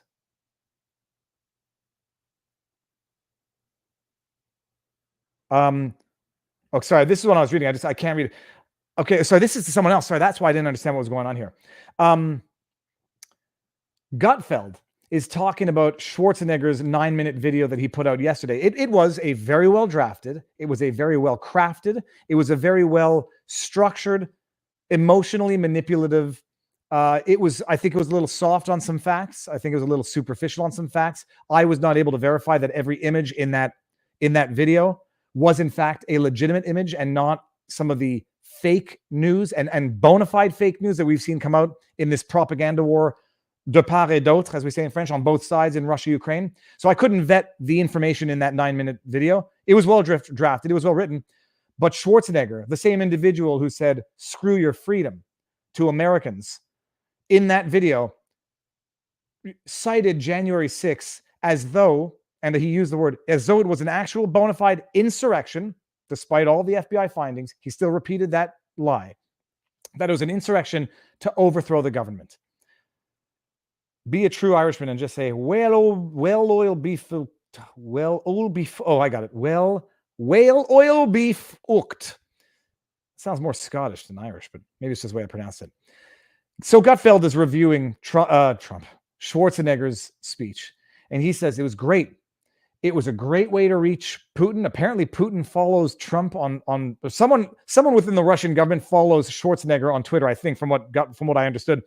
But he says it was great, compelling, compassionate, empathetic, convincing. He was a little off on what he said about January 6th, but he only had to say that to placate the people who would accuse him of being too pro-American. So Gutfeld is now promoting the debunked insurrection notion, is now forgiving Schwarzenegger in a speech. He's forgiving him for providing misinformation or exaggerating, specifically for the purposes of manipulating the people he's trying to convince into believing that he's objective, so objective that he can criticize his own government while criticizing the Russian government. This is motivated reasoning, disregarding the lies that someone is telling you that you recognize are dishonest, inaccurate, or exaggerated statements, so that you can then still choose to believe the statements that you want to believe that they are making. So when I watch Gutfeld doing that, I do say, what happened to Gutfeld? You think I don't think he's being sarcastic and funny. Well, first of all, he is sarcastic and funny in general, and I agree with him in general. But when I see him talk, he was not being sarcastic when he was forgiving Schwarzenegger for being a little wrong on the January 6th stuff. But it's like when I'm watching Fox News and just seeing Fox News gung-ho for World War III, I'm now wondering if Fox has changed, if I have changed, or if we have both changed and grown apart. And I'll continue using Fox to to get information. But now, my goodness, I mean, they've always been suspect. You suspect. They've always been suspect to me regardless. But tell the truth, or at least just don't lie. So it's not hard, people. All right, man. Well, that's all that I had on the menu. Let's take some questions that are not super chats, so that I can spread the question. Viva knows. He definitely knows. don't know what that's about, but I can take for granted. Corporate trash, just like MSM. When I'm watching Fox News, but this is not even limited to Fox. When I'm watching American cable news, the amount of what's the word I'm looking for when you take medications, the amount of pharmaceutical advertising. I don't know what's going on. I mean, I don't know what's going on. Every 4-minute advertising block, and it's really annoying when you're trying to exercise and you got to watch 4 minutes of freaking uninteresting commercials. Every 4-minute commercial block has like a 1.5-minute ad for some pharmaceutical product. There's a lot of fuckery afoot, if I can say it like a Scotsman. Oh, did I see Joe's live stream Thursday? No. And I also, this is why I don't get, first of all, I don't think most people know when I'm drunk, despite what people think when they think I'm tipsy, when I have my, my snifter on a Sunday night stream. Getting drunk on the internet, very, very dangerous. One has to, especially in today's day and age, maybe I'm neurotic and maybe other people just don't give a crap. One has to weigh one's words at all times to avoid even having an audio bite that can be taken out of context for the purposes of a weaponized cancellation. So, but no, I saw he was shit-faced. Holy cows. He might have outdone Kurt. And Ricade is a bad influence, and I say that with love and affection. But yeah, you won't catch me like that on the interwebs. Ever, by the way. Unless someone's, spiking my juice, but I prepare my own drinks. Viva, you do a great job speaking out truths. Bless you. Thank you. Dr. Bin Medical Lectures, I suspect is not a current practicing doctor. Okay. Oh, I see. Okay, fine. Thank you. Okay, awesome. Yeah, you'll never see me sloppy drunk. I don't think ever. I've learned my lesson, people. Okay, here we go. Oh, well, so what do I think of this? It's police showing up because they got a call. It's, I don't know that it's like, it's bad. I mean, what do you think? It's just people thinking pranks are consequence free, but in the States, these pranks are not pranks. These pranks are, I'm sure there's a criminal provision in there that covers that type of behavior. But if they need to enact a specific piece of legislation to cover the specific act of reporting a false crime for the purposes of that, they should do it. 3 a.m. Yeah. What I was just about to say, the sloppy drunk. Yeah. Oh, anecdote. I was playing poker. This is 22 years ago. And we had a friend who was making lychee martinis. And it was the weirdest thing on earth. It was making lychee martinis. And they didn't taste like an ordinary martini, which is sufficiently potent that you're drinking a martini. It tasted like lychee juice. And he kept on filling out my glass. He was making it in one of those measuring glasses, those Pyrex measuring glasses. Just kept topping me off. I'm playing poker and I'm fine. And then I get up to go walk the dog and Marion was there. It literally was like being slapped in the face where I got up and I was like, and Marion thought I was joking. And I barely stumbled to walk the dog.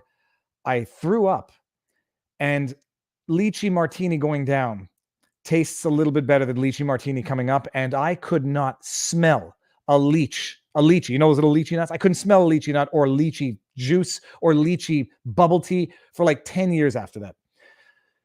Let me see this. Do I want to read this? Okay, it'll start when U.S. Special Forces are captured parachuting into Kharkov. I'm sorry. Conspiracy theory. The Hunter Biden laptop. New York Times. Not Zuckerberg. What's his face? The other guy. Dorsey. Outrageous. Yeah, that's a conspiracy theory that Russell Brand was talking about. Look, I've got an email. It's this Roadrunner Dave and David at vivafry.com. But I got everyone out there who sends me an email. I've lost track. It's impossible, and I have no social media person. So it's all on me, but I prefer not getting back to someone's email be on me than a social media person. So if I don't ever get back to your email or your Facebook message or anything, I'm officially, I've given up even trying to maintain a grasp on it. Look at that dog. Thank you for the super sticker. All right. So yeah, that was the lychee martini drink. Why is no one talking about the whereabouts of BJ Dichter and what happened to the money he collected and put in crypto? So my understanding. So I'll read this out loud. Why is no one talking about the whereabouts of BJ Dichter? I think people are. I don't think this is Ben Dichter. I don't think his whereabouts are unknown or even in question. The money collected and put in crypto, from what I understand, that was seized by the government, if I'm not mistaken. I think it was something like $1 million in crypto, and it was seized. I discussed this with Mark Moss with Barnes, and I think it was seized not because there was a hack of their key, but because they got their password was on their computer, which they got and therefore found it. But I mean, as far as I know, there's no controversy there. I think it's been seized by the government and not stolen by Dictor, because I don't think that's happened. All right, let's see what we got. Viva, the West elevates Putin's popularity by calling Russians the enemy for the last 75 years. Yeah, you go back to the movies of the 80s. It was only in the mid 90s, I think, that the Middle East became, the enemy of in American media, in Hollywood. It used to be Russia forever, and it's never gone away. It was Russia in 2016, and now they've it's Russia again in 2022. Yeah, the two ends of the same stick. I mean, but Fox, at least kept some political stuff in check for a little while, but it's almost like there's no Trump anymore. So now, they're all fighting for the same. They're fighting for the same market now. I would want to know the secrets to your hair, Viva. I don't wash it too often, and I use some bizarre conditioner that smells like mint.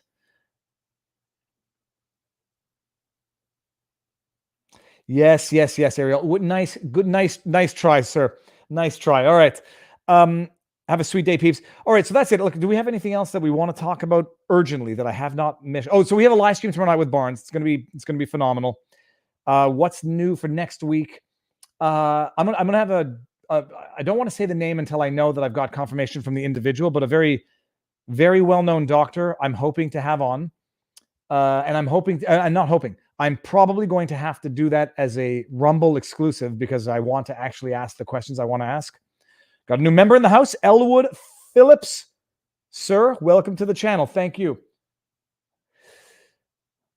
Oh, whiskey. No, I had it with tequila for a little while, but not quite as much. And then when I was 16, I drank too much cognac. But so I had my two occasions that traumatized me for life. You learn from your mistakes. You learn from the mistakes of others, but you learn from your own mistakes faster. That's for sure. Okay, let's see if I can get tonight. Oh, no, I'm sorry. Tomorrow night is the live stream with Barnes, not tonight. Oh, sorry. Hold on. Let me just go see if I didn't get any Rumble rants that I missed. Any Rumble rants. And I think I'm going bowling with the kids this afternoon at some point. They've taken away not only the vaccine passport at the bowling alley. I went in without wearing a face mask. And they've taken away the cardboard dividers in between alleys. It's like, and we went to a restaurant yesterday. People were still wearing masks. I did not wear a mask at any point in the restaurant. I'm happy nobody got angry. I'm hoping that other people start to feel comfortable following the lead.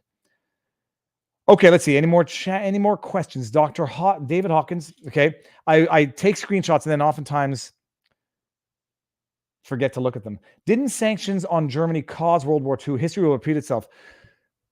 Yeah, that's where I would defer to someone who I believe understands it better. Mr. Robert Barnes. There were a number of factors that led to World War II, but again, look, my personal belief is that as far as historical analogies go, Putin is not a Hitler. Different aspirations, they're not the same. So all of these continual analogies to the peace in our time, Chamberlain, you don't compromise with dictators, you don't negotiate with them. It's an existential threat to the world because it's global domination. I don't think that the two dictators are analogous in spirit or in objectives. And I don't trust any. There's not one politician out there that's not corrupt. So the question is now, you have a conflict. How do you resolve it? You don't resolve it by kicking out ambassadors from Canada. You don't resolve it from saying, we can't negotiate with you because you're literally Hitler. That's not how you do it. That's actually just how you exacerbate war, get the general population to feel an existential need to continue to support it, even if your support is, egging on Ukraine, resulting in more Ukrainian civilian deaths. By the way, sorry. Thank you very much, Fatty Sis. Fatty Sis. Bowling, yes, it's a miserable day. So it's good weather for bowling. But they changed the big pins to strings at Rose Bowl, and it's an absolute sacrilege of bowling. It's a sacrilege because it changes the pin actions, and it's just the pin action is not the same anymore. It will be, I'm going to say it's actually going to be impossible to get a 7-10 split with these pins that have the strings on the top. It's not as bad as the small pin string things. The action is pretty awesome and pretty fluid, but it's different. And I think a 7-10 is going to be impossible. EU denouncing Trudeau on MSN. Everyone should be denouncing Trudeau on MSN. He's an absolute disgrace to the country. People used to say that his father single-handedly destroyed Canada, and not having lived through it, I wasn't even alive at the time. I always said it's impossible that one individual, one politician, I mean, they're powerful, but not almighty powerful. I said it's impossible that one politician could actually manage to destroy a country. Justin Trudeau has proven me wrong in that belief. Kurdu, Viva Fry, Dr. John Nickel has been upgraded. He's now Dr. John Nickel. Where's the certificate of authenticity? We got one, Bella Barton Bella, thank you. Castro destroyed. Okay, I want to hear Castro. It's because it was his executive decision to invoke the Emergencies Act. It was his executive decision to desecrate the Constitution. The fact that it never got the executive, the Emergencies Act declaration never got ratified or rejected. He decided to do it, and he destroyed, or at the very least, I'll say maybe not destroyed. It'll be repaired. He like took a hammer to the base of our ship himself before he either got tired out or subdued by the other crew members, and he caused serious and potentially irreparable harm to the very fabric of Canadian Western society. I no longer view Canada as a free country that operates under the rule of law.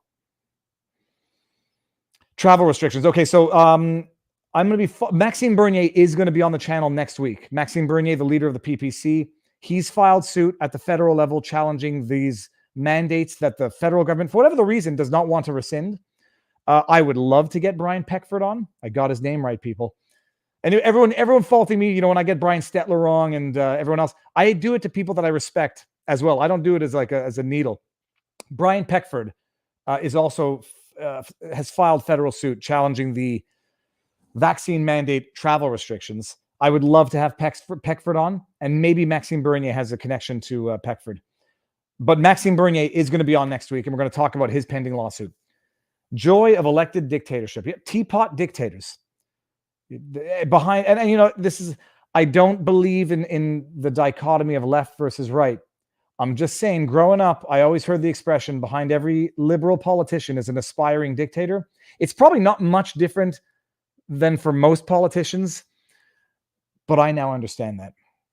Justin Trudeau is an aspiring dictator, and he cloaks his aspirations for absolute dictatorship power under the cloak of benevolence. For your safety, we've got your back. You know what, government? Back off. Don't get my back. Back off. I want you in my life as little as humanly possible. Like toxic forces that, like the dentist. If I need you, I want once a year so you can clean the crud off my teeth that I can't get myself. Other than that, I don't want to see the dentist. And doctor, you know who I'm talking. If you're my dentist and watching, I love you, but I hate the dentist. The government might be necessary for certain things, but as little as possible. And I don't need them getting my back. I don't need them supporting my family. I can do that. And I need them to enable me to do that, and enable and empower Canadians to do that by leaving them the heck alone unless they need or ask for your help. No, the dentists, I feel bad for dentists. They have the crappiest job on earth because it's a necessity, except for, they try to sell things that you don't absolutely need, but they've got to make their money and pay off their machines as well. But they're a necessary evil. But I've only met one person who actually liked going to the dentist, and that was my former mentor. And he said it's the quietest 30 minutes that he can get in a week. Everybody hates the dentist, even though they need them and they love them, and you need them to do the stuff that they sit there and dig at your gums. My gums don't bleed anymore when I go to the dentist because I floss twice a day and I brush and I take care of my teeth. But they still torture me. Anyhow, that's it. I'm gonna get off the dentist right now. And they have a high burnout rate because they know day in and day out, everyone who's sitting in that torture chair does not want to be there. And that's a very, very soul-crushing thing. Love being a member of your Fro Thought Cult, Candace Magnus. Thank you. Oh, and I'm wearing, didn't even do it on purpose. Hold on. Oh, yeah. Russel Brand. You got competition in the house. I'm just going to go ahead and pin that before everyone sees that I have like literally 5 chest hairs. I consider it a sign of evolution. I have no body hair and I never grew wisdom teeth. Interesting facts. Let's just see if I can get some more here. I think I have more time. If people don't mind sticking around, and I'll just keep seeing what we got in the chat. Maybe your mentor was getting special treatment. No, and he also, from what I understand, did not use any painkillers at the dentist, which I don't either. But I've never had my wisdom teeth removed. Wait, this one. Incorrect. Porta potty cleaners are the crappiest job on earth. Funny you should mention that. That is Sunseal Silverfall. I just watched Jackass 3D and Jackass the original again, or at least parts of them. When they did the Poo Cocktail Supreme, when Steve-O buckled himself into a porta potty that was filled with dog feces and urine, and they attached it to bungee cords, and they blasted him up into the space, and oh my God. I mean, that was just on the subject of porta potties. Canada is not the nation I served or grew up in. Sad state that some are good with that. Keith Tarnowski, thank you very much for the super chat. And I there are some people who tell me this Canada has always been this way. We're just seeing it now. So I guess COVID has been good for something. It started off with, human rights tribunals, and who could have ever thought that a human rights tribunal could be a weaponized bad thing? We've seen how it's worked. Le Freedom Fro est particulièrement actif aujourd'hui. The Freedom Fro is particularly active today. Yeah, I brushed my hair the other day also. So that by the way, and if anyone hasn't seen Jackass, it's when art meets science meets childhood. The dentist is like a spa day for your I love my dentist, then moved on. Current loves torture for nothing more. The dentist doesn't clean your teeth. The dental hygienist. Okay, true. Fair point. The dentist comes in to make sure everything. They come in and they look at my teeth, and he says, "You got beautiful teeth." And I look at my disgusting yellowed teeth. I was like, "What is beautiful?" I know they're in line, and I see nothing beautiful about my teeth. They're old. If you look at them really closely, you can see little hairline things, which I'm afraid is from chewing ice. The fact the Emergency Powers Act can take away our rights means we actually don't have those rights. If it can be taken away, it is a privilege. Cool, frozen yak. And I agree. And in our Charter of Rights, Section 1, you have these fundamental rights and freedoms guaranteed. Hold on. I know everyone has seen this, but let me just get it. Let me just get it so that people can just bask in it. Charter of Rights and Freedoms. Everyone just has to, let me just go with the text. Everyone just has to read Section 1. Publication publique. Ah, wait, no. Continue to the publication. There we go. All right. I'm going to share this. We're going to end on this. Talix is in the house. Talix, the meme master. I got your email, by the way. Careful with no chest hair and evolution. Headline tomorrow going to be YouTube declares to start. No, and you realize I get these little pockets of hair, which I then just pull out because I've never been a fan of body hair. No, I appreciate it has practical value. I'm sure that if I were submerged in ice cold water, I would survive a shorter period of time than someone with, body hair. Let's go share. Oh, now I hear a dog that might have to go for a walk. Share. Here we go. Human Rights Charter. Let me see if everybody can see this. And if you can't, it doesn't matter. I'm going to zoom in. Here we go. Appreciate this, people. The Canadian Charter of Rights and Freedom guarantees the rights and freedoms set out in it subject only to such reasonable limits prescribed by law as can be demonstrably justified in a free and democratic society. People, just appreciate everything you read out here. Just put a little asterisk right there. You got rights.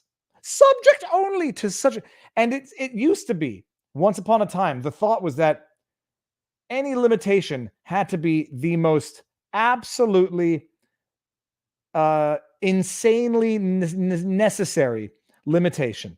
The test set out by the Supreme Court in Oakes, it's called the Oakes test, provided the threshold that needs to be met in order to possibly satisfy that big asterisk under Section 1 of the Charter. And guess what the government did in the last 2 years since 2020? Violated every right we've ever had under the Charter and never sat one day in court to satisfy the Oakes test as provided for. And moreover, never even made it law, the means through which they were systematically violating our most fundamental rights and freedoms over the last 2 years. Okay, Viva Barnes. I've never really liked the term Viva Barnes. I've never really liked it. I don't. Well, look, Seth Rogen uses the term. Other people do. It was in that movie, Road Trip. Seth, you think you're cool with that little, fro? I don't like it because a lot of people have fros that do not fit into any one of two demographics.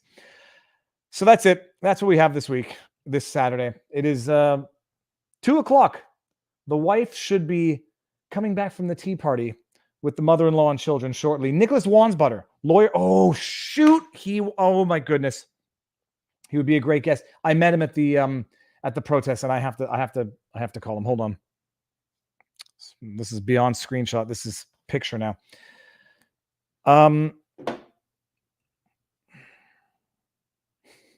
I agree.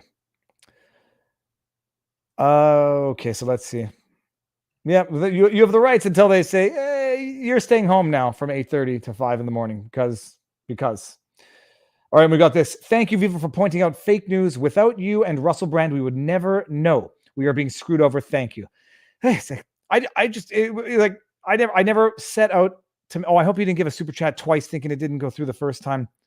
I see two from what seems to be the same avatar, and that will make me feel bad.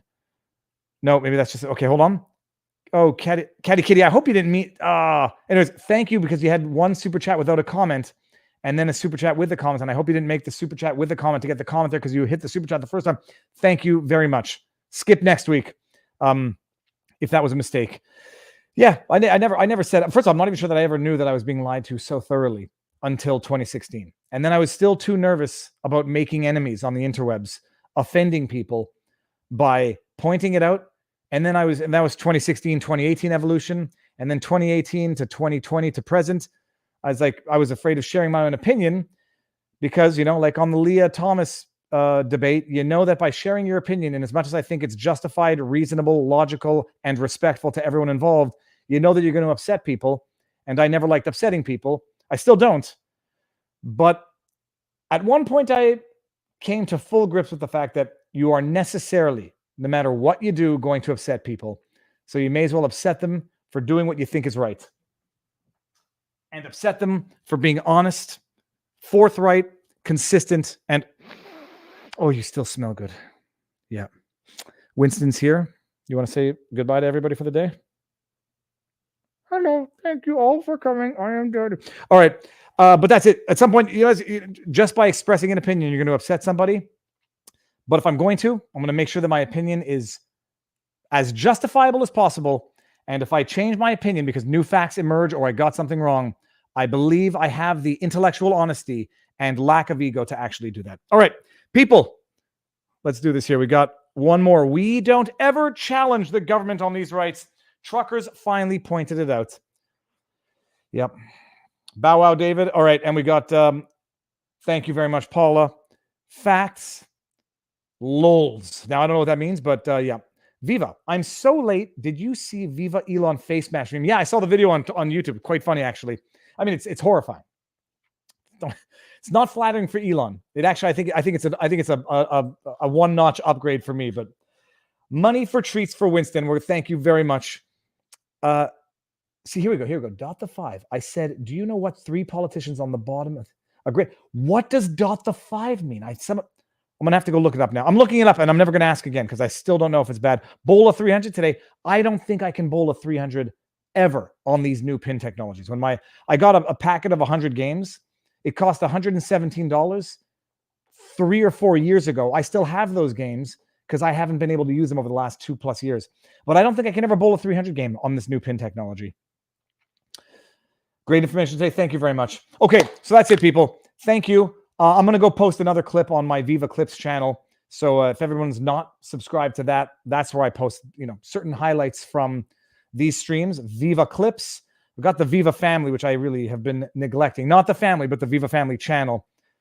Just because it's hard to actually do the Casey Neistat type vlogs when there's just so much stuff, so much other stuff going on in the world. Oh, hold on. It's a dumb YouTube emote. Okay, well, now that doesn't help me. Now I got to go find out what it is. Anyways, with that said, people, thank you very much. Share around, clip, Twitter stuff. Keep looking for the truth in as much as it can be found. And I still say be respectful, even though every now and again I call people abject idiots on Twitter. That's only when they behave like abject idiots. Yeah, meanwhile, January 6th defendants are sipping margaritas on a beach in Florida. Yeah, except they're not. All right. Oh, by the way, Travel Fund 69, I just got a notification, March for Freedom. So Travel Fund 69 is live now. I'm gonna put this in the chat. Is live now in Ottawa.